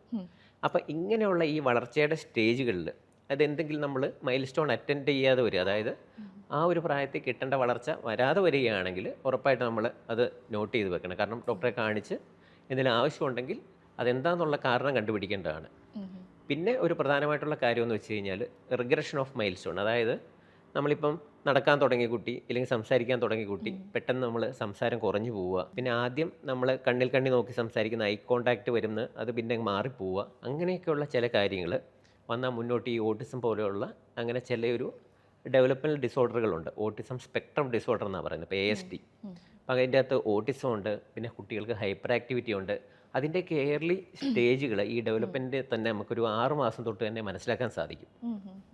ഇപ്പം ഞങ്ങളൊക്കെ ആദ്യം പ്രാക്ടീസ് തുടങ്ങിയ സമയത്ത് തന്നെ ഈ ഓട്ടിസം ഹൈപ്പർ ആക്ടിവിറ്റിയൊക്കെ വളരെ കുറച്ചേ ഉള്ളായിരുന്നു. അത് കുറച്ചും കൂടെ നമുക്ക് ഐഡൻറ്റിഫൈ ചെയ്യാൻ പറ്റുന്ന കുറച്ചും കൂടെ അതിനുള്ള ഓരോരോ ക്രൈറ്റീരിയ, പ്രോട്ടോക്കോൾ അങ്ങനെയൊക്കെ വന്ന് ഇപ്പോൾ കുട്ടികളിൽ ഈ ഹൈപ്പർ ആക്ടിവിറ്റിയും ഓട്ടിസം പോലെയുള്ള നമുക്ക് 6 മാസം തൊട്ട് തന്നെ തിരിച്ചറിഞ്ഞ്, അപ്പോൾ ഇതൊക്കെ ഈ തുടക്കത്തിൽ നമ്മൾ അതിനുള്ള തെറാപ്പികൾ, പല ടൈപ്പ് തെറാപ്പികളുണ്ട്. Remedial therapy, behaviour therapy, occupation therapy, speech therapy, ഇങ്ങനെ പല തെറാപ്പികളാണ് നമ്മൾ ഇതിനെല്ലാം ഓരോ സ്റ്റേജ് നമ്മൾ ഏതാണെന്ന് കണ്ടുപിടിച്ച് അതിനുള്ള ചികിത്സ കൊടുക്കുന്നത്. അപ്പോൾ ഇതൊക്കെ തുടക്കത്തിൽ ഐഡൻറ്റിഫൈ ചെയ്യാൻ പറ്റുകയാണെങ്കിൽ നമുക്കിതിന് വളരെ ഫലപ്രദമായ ചികിത്സകൾ നിലവിലുണ്ട് ഇന്ന്. അപ്പോൾ അതുകൊണ്ട് പക്ഷേ ഒരു പ്രശ്നം ഇത് നമ്മൾ ഏറ്റവും പെട്ടെന്ന് തന്നെ തിരിച്ചറിയണം എന്നുള്ളതാണ്. അപ്പോൾ ഇങ്ങനെ നമ്മൾ ഈ കുട്ടികളുടെ ഡെവലപ്മെൻറ്റ് നോക്കുക. നമ്മളിപ്പോൾ നോർമലി ചെയ്യുന്നത് വെച്ചാൽ മാസം തികഞ്ഞ കുട്ടികൾക്കാണെങ്കിൽ, ഇപ്പോൾ നമ്മുടെ അവിടെ പാലായിലാണെങ്കിൽ തന്നെ നമ്മുടെ മാർസ്റ്റർ മെഡിസിറ്റിയിൽ എല്ലാ കുട്ടികൾക്കും വേണ്ടിയിട്ടുള്ള ചൈൽഡ് ഡെവലപ്മെൻറ്റ് ക്ലിനിക്കായിട്ട് തന്നെ ഉണ്ട് നമുക്ക്. അപ്പോൾ നമ്മൾ നോർമലി ഉള്ള ഡെലിവറി പോകുന്ന കുട്ടികൾക്കെല്ലാം നമ്മളൊരു 5-ാം മാസത്തിൽ ഒരു സമഗ്രമായിട്ടുള്ള കുട്ടികളുടെ പരിശോധന, അതിൻ്റെ അകത്ത് കുട്ടികളുടെ മറ്റേ ഡെവലപ്മെൻറ്റുകൾ, അതായത് ഗ്രോസ് മോട്ടോർ, ഫൈൻ മോട്ടോർ എന്ന് വെച്ചാൽ പേഴ്സണൽ സോഷ്യൽ എന്ന് വെച്ചാൽ നമ്മൾ ആൾക്കാരെ കാണുമ്പോൾ എങ്ങനെ റെസ്പോണ്ട് ചെയ്യുന്നു, വളർച്ച, മസിലുകളുടെ ടോണ്, അതെല്ലാം നോർമൽ ജനിക്കുന്ന കുട്ടികൾക്ക് 5-ാം മാസത്തിലും മാസം തികയാതെ ജനിക്കുന്ന കുട്ടികൾക്ക് ഒരു 3 മാസം ആകുമ്പോഴും ചെയ്യുന്ന. അപ്പം നമുക്ക് അതിനകത്ത് എന്തെങ്കിലും പ്രശ്നങ്ങളുണ്ടെങ്കിൽ നമുക്ക് ആ ഒരു സ്റ്റേജിൽ തന്നെ തിരിച്ചറിഞ്ഞ് അതിന് വേണ്ട ഫലപ്രദമായിട്ടുള്ള ചികിത്സ കൊടുക്കാൻ പറ്റുന്നതാണ്. അപ്പം അതുകൊണ്ട് ഈ 2 കാര്യങ്ങളാണ് നമ്മൾ ഈ ഡെവലപ്മെൻറ്റ് പറഞ്ഞപ്പോൾ പ്രധാനമായിട്ട് ശ്രദ്ധിക്കേണ്ടത്. ഒന്ന്, അതായത് ഈ പ്രായം അനുസരിച്ചുള്ള സ്റ്റേജ് അറ്റൈൻ ചെയ്യാതിരിക്കുക. 2, നമ്മൾ അറ്റൈൻ ചെയ്ത് എന്തെങ്കിലും മൈൽ സ്റ്റോണ് റിഗ്രഷൻ വരിക, അതായത് അത് പിന്നെ തിരിച്ച് പുറകോട്ട് പോവുക. ഈ 2 കാര്യങ്ങൾ പ്രധാനമായിട്ട് നോട്ട് ചെയ്ത് വെക്കണം. അതേപോലെ കുഞ്ഞുങ്ങളിൽ വരുന്ന ഒരു കാര്യമാണ് ഗ്രോവിങ് പെയിൻ എന്നുള്ളത്. പക്ഷേ എത്ര പേർക്ക് അതിൻ്റെ ഒരു എക്സാക്ട്ലി മീനിങ് അല്ലെങ്കിൽ എന്താണത് എന്ന് അറിയത്തില്ലായിരിക്കും. ശരിക്കും എക്സാക്ട്ലി എന്താണ് ഡോക്ടർ ഈ ഗ്രോവിങ് പെയിൻ എന്ന് വെച്ചാൽ? അതെ, മാതാപിതാക്കളെ ശരിക്കും പറഞ്ഞാൽ ഏറ്റവും കൂടുതൽ കുഴപ്പിക്കുന്ന ഒരു പ്രശ്നമാണ് ഗ്രോയിങ് പെയിൻ. അതിന് പ്രത്യേകിച്ച് കാരണമൊന്നുമില്ല. കാരണം എന്ന് വെച്ചാൽ കുട്ടികൾക്ക് വളരുന്ന പ്രായം എന്ന് വെച്ചാൽ 12-18 വയസ്സ് വരെയാണ് നോർമലി ആ വളർച്ചയുടെ ഒരു കാലഘട്ടങ്ങൾ. അപ്പം അതിൽ ഈ കുട്ടികൾക്ക് ഈ വളരുമ്പം നോർമലി നമുക്ക് കാൽസ്യം, മറ്റ് ധാതുക്കൾ, മിനറൽസ് അതെല്ലാം ആവശ്യം വരുന്നുണ്ട്. അല്ലാതെ തന്നെ നോർമലി കുട്ടികളിൽ വളരുമ്പോഴത്തേക്കും ചെറിയ പല സ്ഥലങ്ങളിലും വേദന പ്രധാനമായിട്ടും കാണുന്നതെന്ന് വെച്ച് കഴിഞ്ഞാൽ രാത്രിയിൽ മുട്ടിന് താഴോട്ടുള്ള വേദന, ഒരു കാല് തിരുമാൻ പറയുക, രാത്രി കിടന്ന് വേദനയായിട്ട് കരയുക, ഇതൊക്കെയാണ് അതിൻ്റെ പ്രധാനപ്പെട്ട ലക്ഷണങ്ങൾ. അപ്പോൾ നമുക്ക് അറിയാൻ പറ്റത്തില്ല, കാരണം കുട്ടികൾ കൂടുതലും ഫിസിക്കൽ ആക്ടിവിറ്റി, ഇപ്പം പ്രത്യേകിച്ച് നമ്മളതൊന്ന് ട്രേസ് ചെയ്യാം. ഞങ്ങൾ പല കുട്ടികൾ ഇങ്ങനെ വരുമ്പോൾ ഹിസ്റ്ററി എടുത്ത് നോക്കാറുണ്ട്. അപ്പം ശരിക്കും പറഞ്ഞാൽ കൂടുതൽ ഓടിക്കളിക്കുന്ന ദിവസങ്ങൾ, ഫിസിക്കൽ ആക്ടിവിറ്റി കൂടുതൽ വരുന്ന ദിവസങ്ങൾ, ഇപ്പോൾ ഈ ഡ്രില്ലുള്ള സ്കൂളിൽ എന്തെങ്കിലും ആക്ടിവിറ്റി നടത്തുന്ന അങ്ങനത്തെ ആക്ടിവിറ്റികൾ നടത്തുന്ന ദിവസങ്ങളാണ് കൂടുതലായിട്ടും ഈ ഗ്രോയിങ് പെയിൻ കണ്ടുവരുന്നത്. അത് ടിപ്പിക്കലായിട്ട് എങ്ങനെയാണെന്ന് വെച്ചാൽ നമ്മൾ രാത്രി സമയത്ത് കുട്ടി കിടക്കുമ്പം കാലിന് മുട്ടിന് താഴോട്ട് വേദന, അത് രണ്ട് കാലിനും വേദന കാണും ഒരുപോലെ തന്നെ. അപ്പോൾ അത് ഒത്തിരി വേദന ഉണ്ടെങ്കിൽ നമുക്ക് ചെയ്യാവുന്ന വെച്ചാൽ ഒരു ഡോസ് പാരസെറ്റമോൾ കുട്ടികളുടെ തൂക്കം അനുസരിച്ച് നമ്മൾ മരുന്ന് കൊടുക്കുന്നത്. അപ്പോൾ ഡോക്ടറുടെ നിർദ്ദേശപ്രകാരം വേണമെങ്കിൽ ഒരു ഡോസ് പാരസെറ്റമോൾ കൊടുക്കാവുന്നതാണ് അത്. പക്ഷേ ചില കാര്യങ്ങൾ ഇത് നമ്മൾ നോട്ട് ചെയ്ത് വെക്കേണ്ടതുണ്ട്. അതായത് കാരണം വെച്ചാൽ ഗ്രോയിങ് പെയിൻ നോർമലായിട്ട് ഉണ്ടാകുന്നതാണ്. അതൊരു 12 തൊട്ട് 18 വയസ്സൊരു കുട്ടികളിൽ കാണാം. എന്നാൽ സ്ഥിരമായിട്ട് ഇങ്ങനെ വേദന വരികയാണെങ്കിൽ ഒരു ഡോക്ടറെ കാണിച്ചിട്ട്, കാരണം ബ്ലഡിലെ പല പ്രശ്നങ്ങൾ കൊണ്ടും കാലുവേദനയായിട്ട് വരാം, പല കാരണങ്ങൾ. അതായത് ഇപ്പം ബ്ലഡിൽ ചെറിയ ഈ ക്യാൻസർ പോലെയുള്ള ലുക്കീമിയ അങ്ങനത്തെ കേസുകളിലൊക്കെയും ചില കാലുവേദനയായിട്ട് തന്നെ വേണമെങ്കിൽ അത് പ്രസൻറ്റ് ചെയ്യാം. പക്ഷെ അതിന് നമ്മളിങ്ങനെ റെഗുലറായിട്ട് ഇങ്ങനെ വരികയാണെങ്കിൽ ഡോക്ടറെ കാണിച്ച് ആവശ്യമെങ്കിൽ ഡോക്ടറുടെ നിർദ്ദേശപ്രകാരം ഈ രക്തപരിശോധനകളുണ്ട്. നമ്മൾ ബ്ലഡിൻ്റെ കൗണ്ട് നോക്കുക, വൈറ്റമിൻ ഡി, കാൽസ്യം, അങ്ങനത്തെ ടെസ്റ്റുകൾ, ഇനി വേറെ എന്തെങ്കിലും അസുഖങ്ങളുണ്ടോ എന്നറിയാനുള്ള ടെസ്റ്റുകൾ, അതൊക്കെ ചെയ്ത് നോക്കിയാൽ നോർമൽ ആകുകയാണെങ്കിൽ കുഴപ്പമില്ല. ഇല്ലെങ്കിൽ മിക്കവാറും കുട്ടികൾക്ക് ഇപ്പം കണ്ടുവരുന്ന വൈറ്റമിൻ ഡി കുറവാണ്. ഒത്തിരി കുട്ടികൾക്ക് നമ്മൾ നോർമലി ഇപ്പം ജനിക്കുന്ന എല്ലാ കുട്ടികൾക്കും നമ്മൾ 1 വയസ്സ് വരെ വൈറ്റമിൻ ഡി കൊടുക്കാറുണ്ട്. അതിപ്പോൾ റെഗുലറായിട്ട് നമ്മുടെ കേരളത്തിൽ ജനിക്കുന്ന എല്ലാ കുട്ടികൾക്കും വൈറ്റമിൻ ഡി ഒരു സപ്ലിമെൻ്റ് ആയിട്ട് തന്നെ നമ്മൾ കൊടുക്കാറുണ്ട്. 1 ഇയറിന് ശേഷം നമ്മൾ കുട്ടികൾക്ക് ഒരു സപ്ലിമെൻറ്റും ആവശ്യമില്ല. നോർമലി നമ്മുടെ ഫാമിലി ഫുഡ്, നമ്മൾ കഴിക്കുന്ന എന്ത് ഫുഡാണോ അതിൻ്റെ ഒരു ഓഹരി അവർക്ക് കൊടുക്കുക, അല്ലാതെ വേറെ രീതിയിൽ ഒരു സപ്ലിമെൻറ്റും ആവശ്യമില്ല. അപ്പോൾ ഈ വൈറ്റമിൻ ഡി പക്ഷേ നമ്മുടെ സ്കിന്നിൽ നിന്നാണ് പ്രൊഡ്യൂസ് ചെയ്യുന്നത്, നമുക്ക് ആഹാര സാധനങ്ങൾ വഴി കിട്ടത്തില്ല. അപ്പോൾ ഈ ഗ്രോയിങ് പെയിൻ കൂടുതലുള്ള മിക്കവാറും കുട്ടികൾക്ക് ഒരു വൈറ്റമിൻ ഡി കുറവ് കാണാറുണ്ട്. പക്ഷേ നമ്മളങ്ങനെ വൈറ്റമിൻ ഡി വെറുതെ കൊടുക്കാനും പറ്റത്തില്ല, കാരണം വെച്ചാൽ വൈറ്റമിൻ ഡി ഒരു ലെവലിൽ കൂടുതലായാലും അതിൻ്റെ ഒരു ടോക്സിറ്റി ഉണ്ടാവും അത്. അപ്പോൾ അതുകൊണ്ട് ഡോക്ടറുടെ നിർദ്ദേശപ്രകാരം ബ്ലഡ് ടെസ്റ്റ് ചെയ്ത് ആവശ്യമുള്ള ക്വാണ്ടിറ്റിയിലാണ് നമ്മൾ വൈറ്റമിൻ ഡി ആവശ്യമുള്ള കാലഘട്ടത്തിലേക്കാണ് കൊടുക്കുന്നത്. ഈ ഗ്രോയിങ് പെയിന് നോർമലി ഏത് പ്രായത്തിലാണ് കണ്ടുവരുന്നത്? കുട്ടികൾക്കും കൂടുതലും ഈ നടന്ന് ആക്ടിവിറ്റികൾ കൂടുതലുള്ള പ്രായം, അതായത് 1.5 വയസ്സ് കഴിയുമ്പോഴാണ് കുട്ടികൾ നടന്നു തുടങ്ങുന്നത്. അപ്പോൾ ഒരു 2-നും 6 വയസ്സിനും ഇടയ്ക്കാണ് ഇത് പീക്കായിട്ട് കാണുന്നത്. പിന്നെ സ്കൂൾ ഗോയിങ് ഏജിലും കുട്ടികൾ കണ്ടുവരാറുണ്ട്. അതിനുശേഷം പിന്നെ അങ്ങനെ 12 വയസ്സിന് ശേഷം പിന്നെ അത് കുറഞ്ഞു വരും. അത് ഈ വൈറ്റമിൻ ഡി ഡെഫിഷ്യൻസിയും അതേപോലെ ജോയിൻറ്റ് പ്രോബ്ലവും അത് തമ്മിലും അതും നമ്മുടെ ഇപ്പോൾ പറഞ്ഞ ഈ ഗ്രോയിങ് പെയിനുമായിട്ടുള്ള ഡിഫറൻസ് എന്താണ്? കാരണം ഇത് തമ്മിലും ഇത് ബന്ധപ്പെട്ടിട്ടുള്ളതാണല്ലോ, പെയിൻ ഉണ്ടാവാം. അതെ, ഈ ജോയിൻറ്റ് പെയിൻ ശരിക്കും പറഞ്ഞാൽ വൈറ്റമിൻ ഡി ഡെഫിഷ്യൻസി കൊണ്ട് ആയിരിക്കണമെന്നില്ല. ശരിക്കും പറഞ്ഞാൽ വൈറ്റമിൻ ഡി കുറവ് വന്നാൽ നമുക്ക് സാധാരണയായിട്ട് കുറച്ച് തളർച്ച, ക്ഷീണം, കൂടുതൽ നമ്മൾ നേരത്തെ പറഞ്ഞ പോലെ തന്നെ ഈ ഫിസിക്കൽ ആക്ടിവിറ്റി നടക്കുന്ന ദിവസങ്ങളിൽ ഈ മുട്ടിന് താഴോട്ടുള്ള വേദന, അങ്ങനത്തെയൊക്കെയാണ് കൂടുതലും നമുക്ക് ഈ വൈറ്റമിൻ ഡി കുറവ് വരുമ്പോൾ കൂടുതലായിട്ട് കാണപ്പെടുന്നത്. ജോയിൻറ്റ് പെയിൻ കുട്ടികൾ ശരിക്കും നമ്മൾ ശ്രദ്ധിക്കേണ്ടതാണ്. കാരണം ഒരു ജോയിൻറ്റിന് തന്നെ വേദന വരിക, ജോയിൻറ്റിന് ചെറിയ നീര് പോലെ വരിക, ഇല്ലെങ്കിൽ അതിൻ്റെ കൂട്ടത്തിൽ പനി വരിക, അങ്ങനെയുള്ള കാര്യങ്ങളൊക്കെ വന്നു കഴിഞ്ഞാൽ അത് ചിലപ്പോൾ ഈ ആർത്രൈറ്റിസ് എന്ന് പറഞ്ഞ് കുട്ടികളിൽ കാണുന്ന ഒരു സന്ധിവാതമുണ്ട്, റുമറ്റോയ്ഡ് ആർത്രൈറ്റിസ് എന്ന് പറഞ്ഞ്. അത് കുട്ടികളിൽ വളരെ അപൂർവമാണ്, എന്നാലും കുട്ടികളിൽ കണ്ടുവരാറുണ്ട്. അങ്ങനെ വരുന്ന ഈ ആർത്രൈറ്റിസ് ആണ് കുട്ടികളിൽ നമ്മുടെ ജോയിൻറ്റ്, അതായത് നമ്മുടെ സന്ധികളിൽ ചെറിയ നീർവീഴ്ച, വേദന, പനി അതൊക്കെ അനുബന്ധിച്ച് വരുന്നത്. അപ്പോൾ അത് അങ്ങനെ എന്തെങ്കിലും കാണുകയാണെങ്കിൽ എത്രയും പെട്ടെന്ന് തന്നെ ഒരു പീഡിയാട്രിക് ഡോക്ടറെ കാണിച്ച് ആവശ്യമായിട്ടുള്ള ബ്ലഡ് ടെസ്റ്റുകളും ബാക്കി കാര്യങ്ങളും എല്ലാം ചെയ്യേണ്ടതാണ്. ഫ്രീക്വൻ്റ് ആയിട്ട് ഇങ്ങനെ പെയിൻ വരുമ്പോൾ നമ്മളത് വറീഡ് ആവേണ്ട ആവശ്യമുണ്ടോ? ഉണ്ട്, അതാ പറഞ്ഞു. ഗ്രോയിങ് പെയിൻ നമ്മൾ ശരിക്കും പറഞ്ഞു കഴിഞ്ഞാൽ പിള്ളേർക്ക് അത്ര ഫ്രീക്വൻ്റ് ആയിട്ട് കാണാറില്ല. ചിലപ്പോൾ ആഴ്ചയിലൊന്നാകാം, ചിലപ്പോൾ 2 ആഴ്ച കൂടുമ്പോഴാകാം. പക്ഷെ എന്നാൽ എല്ലാ ദിവസവും വേദന പറയുന്നുണ്ട്, ഇല്ലെങ്കിൽ ഏതെങ്കിലും നമ്മുടെ സന്ധികളിൽ നീർവീഴ്ചയുണ്ട്, പനിയുണ്ട്, അതൊക്കെയാണ് അതിൻ്റെ അപകട ലക്ഷണങ്ങൾ. അപ്പം അങ്ങനെ എന്തെങ്കിലും ഉണ്ടെങ്കിൽ എത്രയും പെട്ടെന്ന് തന്നെ ശിശുരോഗ വിദഗ്ധനെ കാണിച്ച് ആവശ്യമായിട്ടുള്ള രക്തപരിശോധനകൾ ചെയ്യേണ്ടതാണ്. ഈ ലൈഫ് സ്റ്റൈൽ അല്ലെങ്കിൽ നമ്മുടെ ഭക്ഷണക്രമത്തിലൊക്കെ മാറ്റം വരുത്തിയാൽ എന്തെങ്കിലുമൊക്കെ ചേഞ്ചസ് ഇതിലുണ്ടാവും? ഉണ്ട്, കൂടുതലായിട്ടും നമുക്ക് അറിയാം പാലും മുട്ടയാണല്ലോ കാൽസ്യം എല്ലാം കൂടുതൽ കുട്ടികൾക്ക് കിട്ടും. അപ്പോൾ കുട്ടികൾക്ക് നോർമലി നമ്മൾ പാല്, മുട്ട ഇതെല്ലാം കൊടുത്തു തുടങ്ങുന്ന 1 വയസ്സിന് ശേഷമാണ് സാധാരണഗതിയിൽ. മുട്ട വേണമെങ്കിൽ നമുക്കൊരു 10 മാസം കഴിഞ്ഞാൽ കൊടുത്തു തുടങ്ങാം, എന്നാലും കൂടുതലും. അപ്പോൾ അതിൽ ആഹാരക്രമങ്ങളിൽ കാൽസ്യവും മറ്റും അടങ്ങിയ ആഹാര പദാർത്ഥങ്ങൾ ഒരു പരിധിവരെ നമുക്ക് അതിൻ്റെ അകത്ത് ഉൾപ്പെടുത്തുകയാണെങ്കിൽ, കുറച്ച് ഈ സപ്ലിമെൻറ്റ്സ് കറക്റ്റായിട്ട് കിട്ടുകയാണെങ്കിൽ ഈ ഒരു പരിധിവരെ ഗ്രോയിങ് പെയിൻ കുറയാൻ സാധിക്കുന്നതാണ്. പിന്നെ നമ്മൾ നോർമലി ഒത്തിരി വേദന ഉണ്ടെങ്കിൽ രക്തപരിശോധന നടത്തി വൈറ്റമിൻ ഡി കുറവാണ് അത് നമ്മൾ സപ്ലിമെൻറ്റ് ചെയ്യുക തന്നെ ചെയ്യേണ്ടി വരും. കാരണം വൈറ്റമിൻ ഡി നമുക്ക് ആഹാര സാധനങ്ങൾ വഴി കിട്ടത്തില്ല. പിന്നെ ഈ പച്ചക്കറികൾ, പഴവർഗ്ഗങ്ങൾ ഇതൊക്കെ പരമാവധി ഉൾപ്പെടുത്തുകയാണെങ്കിൽ ഒരു പരിധിവരെ നമുക്ക് ഒരു നല്ലൊരു ആഹാരക്രമം ഉണ്ടെങ്കിൽ ഒരു പരിധിവരെ നമുക്കിതെല്ലാം മാറ്റാൻ സാധിക്കുന്നതാണ്. കുഞ്ഞുങ്ങൾക്കുള്ള എല്ലാ സപ്ലിമെൻറ്റ്സും നമ്മൾ പ്രോപ്പറായിട്ട് ചെക്ക് ചെയ്തിട്ട് മാത്രമാണ് കൊടുക്കേണ്ടത് അല്ലേ? അതെ, നോർമലി നമ്മൾ നേരത്തെ പറഞ്ഞ പോലെ തന്നെ ഒരു വയസ്സ് വരെ എല്ലാ കുട്ടികൾക്കും നമ്മൾ വൈറ്റമിൻ ഡി കൊടുക്കും. പിന്നെ ചില കുട്ടികൾ മാസം തികയാത്ത കുട്ടികളുണ്ട്, അതായത് 35 ആഴ്ച താഴെ ജനിക്കുന്ന കുട്ടികൾക്ക്. അങ്ങനെയുള്ള കുട്ടികൾക്ക് നമ്മൾ നോക്കിയിട്ട് അതിന് ആവശ്യമുണ്ടെങ്കിൽ വൈറ്റമിൻ ഡിയുടെ കൂടെ കാൽസ്യം സപ്ലിമെൻറ്റ് കൊടുക്കാറുണ്ട്. പിന്നെ ഒത്തിരി മാസം തികയാത്ത കുട്ടികളാണെങ്കിൽ, ഇപ്പം ഒത്തിരി എക്സ്ട്രീം പ്രീ ടൈം എന്ന് പറയും, അങ്ങനെയുള്ള കുട്ടികൾക്ക് നമ്മൾ നോർമലി 6 മാസം തൊട്ട് 1 വർഷം വരെ ചിലപ്പം അയൺ സപ്ലിമെൻറ്റുകൾ അത് രണ്ടും കൊടുക്കാറുണ്ട് സാധാരണഗതിയിൽ. നോർമലായിട്ട് നമ്മൾ മാസം തികഞ്ഞിരിക്കുന്ന കുട്ടികൾക്ക് വൈറ്റമിൻ ഡി സപ്ലിമെൻറ്റുകൾ മാത്രമാണ് കൊടുക്കുന്നത്, അതും 1 വയസ്സ് വരെ മാത്രം. 1 വയസ്സിന് ശേഷം നമ്മൾ കുട്ടികൾക്ക് നോർമലി ഒരു സപ്ലിമെൻറ്റ് ആവശ്യമില്ല. പിന്നെ നമ്മൾ ഈ എന്തെങ്കിലും ലക്ഷണങ്ങളുള്ള കുട്ടികൾ, നമ്മുടെ രക്തപരിശോധനയിൽ എന്തെങ്കിലും വിളർച്ചയുണ്ട്, ഇല്ലെങ്കിൽ വൈറ്റമിൻ ഡി കുറവുണ്ട്, ഇല്ലെങ്കിൽ കാൽസ്യം ഉണ്ട്, അതിൻ്റെ കുറവുണ്ട്, അങ്ങനെ എന്തെങ്കിലും വരികയാണെങ്കിൽ മാത്രമേ ഉള്ളൂ ആ സപ്ലിമെൻറ്റുകൾ നമ്മൾ കൊടുക്കുന്നത്. ഈ സപ്ലിമെന്റ്സ് പോലെ തന്നെ കുഞ്ഞുങ്ങൾക്ക് ഏറ്റവും ഇമ്പോർട്ടൻ്റ് ഉള്ള കാര്യമാണ് വാക്സിനേഷൻ. അപ്പം നമ്മുടെ ഇന്നത്തെ ഒരു സാഹചര്യത്തിൽ വാക്സിനേഷന് എത്രത്തോളം ഇമ്പോർട്ടൻസ് ഉണ്ട് ഡോക്ടർ? അതെ, ഇപ്പോൾ എല്ലാവർക്കും വാക്സിൻ കേൾക്കുമ്പോൾ തന്നെ കോവിഡ് വാക്സിന് ശേഷം എല്ലാവർക്കും ഒരു പേടിയാണ്, പ്രത്യേകിച്ചൊരു വാക്സിന്. പക്ഷേ എന്ന് വെച്ചാൽ ശരിക്കും വാക്സിനേഷൻ നമ്മുടെ നോർമലി കുട്ടികൾക്ക് എടുക്കുന്ന എല്ലാ വാക്സിനുകളും ഗവൺമെൻറ്റിലായാലും പ്രൈവറ്റ് സെക്ടറിലായാലും രണ്ടിടത്തും എല്ലാ വാക്സിനുകളും എടുക്കുന്നുണ്ട്. അതായത് ജനിക്കുന്ന സമയത്ത് എടുക്കുന്ന BCG, പോളിയോ, ഹെപ്പറ്റൈറ്റിസ് ബി, അത് ജനിച്ച ഉടനെ തന്നെ എടുക്കും കുട്ടികൾക്ക്. അപ്പോൾ അതിനുശേഷം 6, 10, 14 ആഴ്ച, അതായത് 1.5 മാസം, 2.5 മാസം, 3.5 മാസം ആഴ്ചകളാണ് നമ്മൾ DPT വാക്സിനുകൾ, പിന്നെ പോളിയോയുടെ വാക്സിന്, ഹെപ്പറ്റൈറ്റിസ് ബി, മെനിഞ്ചൈറ്റിസിനെതിരായിട്ടുള്ള വാക്സിനുകൾ എടുക്കുന്നത്. പിന്നെ നോർമലി 9 മാസം കഴിയുമ്പോൾ നമ്മൾ MMR കുട്ടികൾക്ക് എടുക്കുന്നുണ്ട്. പിന്നെ 15 മാസം MMR, DPTയുടെ ബൂസ്റ്റർ, പിന്നെ 5 വയസ്സ്, 10, 15, അതാണ് നമ്മൾ നോർമലി എടുത്തു പോകുന്നത്. അതെല്ലായിടത്തും ഗവൺമെൻറ്റിലായാലും പ്രൈവറ്റിലായാലും എല്ലാം ഒരേ രീതിയിലുള്ള വാക്സിനേഷനാണ് പോകുന്നത്. പിന്നെ ഉള്ളതാണ് നമ്മൾ ഓപ്ഷണൽ വാക്സിൻ, അതായത് ഈ നോർമലി എടുക്കുന്ന വാക്സിനുകൾ എല്ലാ കുട്ടികൾക്കും എടുക്കാറുള്ളതാണ്. പിന്നെ പല ഓപ്ഷണൽ വാക്സിനുകളും ഇന്ന് ലഭ്യമാണ് ആക്ച്വലി. അതിൽ പ്രധാനമായിട്ടുള്ളതെന്ന് വെച്ചാൽ ഹെപ്പറ്റൈറ്റിസ് എ, അഥവാ വെള്ളത്തിൽ കൂടെ പകരുന്ന മഞ്ഞപ്പിത്തം, അതിനെതിരായിട്ടുള്ള വാക്സിനാണ് ഹെപ്പറ്റൈറ്റിസ് എ. അത് നമ്മൾ 1 വയസ്സ് തികയുന്ന കുട്ടികൾക്കാണ് കൊടുക്കുന്നത്. അത് 6 മാസം ഇടവിട്ട് 2 ഡോസാണ് ഉള്ളത്. എടുത്തു കഴിഞ്ഞാൽ അതിന് ലൈഫ് ലോങ് പ്രൊട്ടക്ഷൻ കിട്ടും. ഇപ്പോൾ 1 വയസ്സെന്ന് തന്നെ വേണമെന്നില്ല, 1 വയസ്സിന് ശേഷം എപ്പോഴായാലും നമുക്ക് എടുക്കാവുന്നതാണ്. ഈ ഓപ്ഷണൽ വാക്സിന് നമുക്ക് എപ്പോൾ വേണമെങ്കിലും എടുക്കാവുന്നതാണ്. അതിനൊരു മിനിമം പ്രായപരിധിയുണ്ട്. ആ ഇപ്പോൾ 1 വയസ്സെന്ന് വെച്ചാൽ 1 വയസ്സ് കഴിഞ്ഞ് ഇപ്പോൾ 2 വയസ്സായാലും 3 വയസ്സായാലും അത് നമുക്ക് എപ്പോൾ വേണമെങ്കിലും എടുക്കാവുന്നതാണ്. പിന്നെ ഉള്ളൊരു ഓപ്ഷണൽ വാക്സിനാണ് ടൈഫോയിഡ്. അത് നമ്മൾ ഈ ടൈഫോയിഡ് രോഗത്തിനെതിരായിട്ടുള്ളതാണ്. നമുക്ക് ഈ ഭക്ഷണങ്ങളിൽ നിന്നൊക്കെ ഉള്ള ഭക്ഷണം അല്ലെങ്കിൽ വെള്ളം, അതൊക്കെ വഴിയാണ് നമുക്ക് ടൈഫോയിഡ് എന്നുള്ള അസുഖം വരുന്നത്.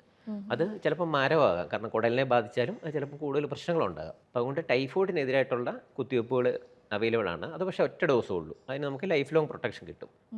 പിന്നെ ഉള്ളത് ചിക്കൻ പോക്സ്.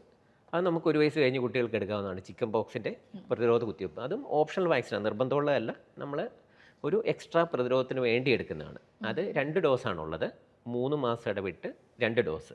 അപ്പം അത് ഒരു 80% പ്രൊട്ടക്ഷൻ നമുക്ക് ചിക്കൻ പോക്സ് വരുന്നതിൽ നിന്നും ഇത് തടയുന്നതാണ്. പിന്നെ ചിക്കൻ പോക്സ് വന്നവർക്ക് വിസർപ്പം എന്ന് പറഞ്ഞൊരു അസുഖം വരാം. അപ്പോൾ അത് ഈ വാക്സിൻ എടുക്കുന്ന വഴി അങ്ങനെ ഒരു അവസ്ഥ നമുക്ക് വരുന്നതും ഒഴിവാകും. പിന്നുള്ള ഒരു വാക്സിനാണ് ഇൻഫ്ലുവൻസ വാക്സിൻ.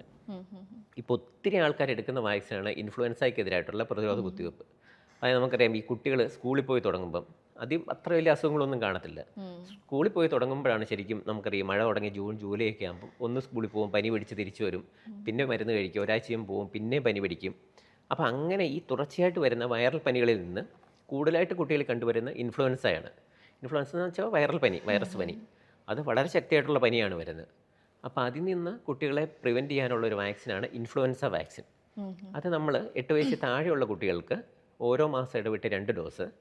പിന്നെ അതൊരു വർഷത്തേക്കുള്ള അതിൻ്റെ പ്രൊട്ടക്ഷൻ. പിന്നെ നമ്മൾ ഇയർലി അതിൻ്റെ ബൂസ്റ്റർ ഡോസ് എടുത്ത് പോകുന്നുണ്ട്. അതിപ്പം കുട്ടികളാവണമെന്നില്ല, വലിയവരായാലും ഇപ്പോൾ ആരോഗ്യ പ്രവർത്തകരായാലും ഇപ്പം ഞങ്ങളൊക്കെ എടുക്കുന്നുണ്ട്. അത് ഇയർലി എടുക്കുന്ന വഴി നമുക്ക് ഈ കുറേ വരുന്ന ഒരു മെജോറിറ്റി പനികളിൽ നിന്നും നമുക്കത് മാറ്റാൻ സാധിക്കുന്നതാണത്. ഇതാണ് മെയിനായിട്ടുള്ള നമ്മളെ ഓപ്ഷണൽ വാക്സിന്. പിന്നെ ഒരു ഓപ്ഷണൽ വാക്സിനായിട്ട് നമുക്ക് എടുക്കാവുന്നതെന്ന് വെച്ച് കഴിഞ്ഞാൽ ഈ ന്യൂമോകോക്കൽ വാക്സിൻ എന്ന് പറയും. അതിപ്പം ഗവൺമെൻറ്റിലുണ്ട്. ന്യൂമോണിയയ്ക്കും മെനിഞ്ചൈറ്റിസിനെതിരായിട്ടുള്ളതാണ് ന്യൂമോകോക്കൽ വാക്സിൻ എന്ന് പറഞ്ഞ്. അതിപ്പോൾ ഗവൺമെൻറ്റിൽ കൊടുക്കുന്നുണ്ട്. പിന്നെ മറ്റേ പ്രൈവറ്റ് ഹോസ്പിറ്റലിലായാലും ഇപ്പോൾ എടുത്തു പോകുന്നുണ്ട്. അപ്പോൾ അതുവഴി നമുക്ക് ആ ന്യൂമോണിയ, മെനിഞ്ചൈറ്റിസ് അങ്ങനെയൊക്കെ വരുന്ന നമുക്കൊരു പരിധിവരെ ഒഴിവാക്കാൻ സാധിക്കുന്നതാണ്.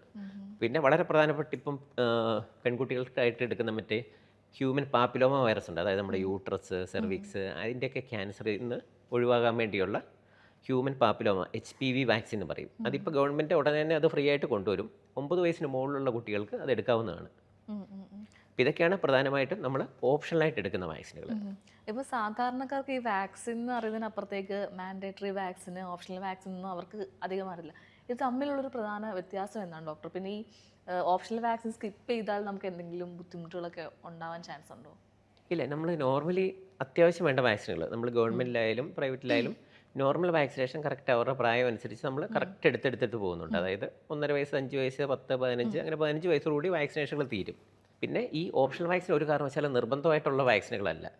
അത് നമുക്ക് എക്സ്ട്രാ പ്രൊട്ടക്ഷന് വേണ്ടി, കാരണം അതെല്ലാ വാക്സിനുകളും കുറച്ച് കോസ്റ്റ്ലിയാണ്. കുറച്ചെന്ന് വെച്ചാൽ അപ്പം നമുക്ക് അഫോർഡ് ചെയ്യാൻ പറ്റുന്നവർ അത് എടുക്കുകയാണെങ്കിൽ വളരെ നല്ലതാണ്. കാരണം വെച്ചാൽ ആ അസുഖങ്ങളിൽ നിന്ന് ഒരു പരിധി വരെ രക്ഷപ്പെടാൻ സാധിക്കുന്നുണ്ട്. അപ്പോൾ ഈ ടൈഫോയിഡ്, മഞ്ഞപ്പിത്തം, ചിക്കൻ പോക്സ്, ഇൻഫ്ലുവൻസ, പിന്നെ ന്യൂമോകോക്കൽ, ഇങ്ങനത്തെ ഈ എക്സ്ട്രാ വാക്സിനുകൾ അത് നമുക്ക് അഫോർഡ് ചെയ്യാൻ പറ്റുമെങ്കിൽ എടുക്കുന്നത് വളരെ നല്ലതാണ്. അതിനിങ്ങനെ പ്രത്യേകിച്ച് സൈഡ് എഫക്റ്റോ അങ്ങനെ പ്രശ്നങ്ങളോ ഒന്നും വളരെ അങ്ങനെ അറിവിലില്ല. ചെറിയ പനിയോ അങ്ങനെ എന്തെങ്കിലും വരുവാണെങ്കിലേ ഉള്ളൂ വാക്സിൻ എടുത്ത 1-2 ദിവസത്തേക്ക്. അതല്ലാതെ നോർമലി അത് എടുക്കുകയാണെങ്കിൽ വളരെ സേഫ് തന്നെയാണ്. കാരണം വെച്ചാൽ മുന്നോട്ട് നമുക്ക് അസുഖങ്ങൾ വരുന്ന ഒരു പരിധിവരെ നമുക്ക് ഒഴിവാക്കാൻ സാധിക്കുന്നതാണ്. ഈ വാക്സിനേഷന് ശേഷം കുഞ്ഞുങ്ങളിൽ വരുന്ന പനി, അതും പല പേരൻസിനും ടെൻഷൻ ഉണ്ടാക്കുന്ന കാര്യമാണ്.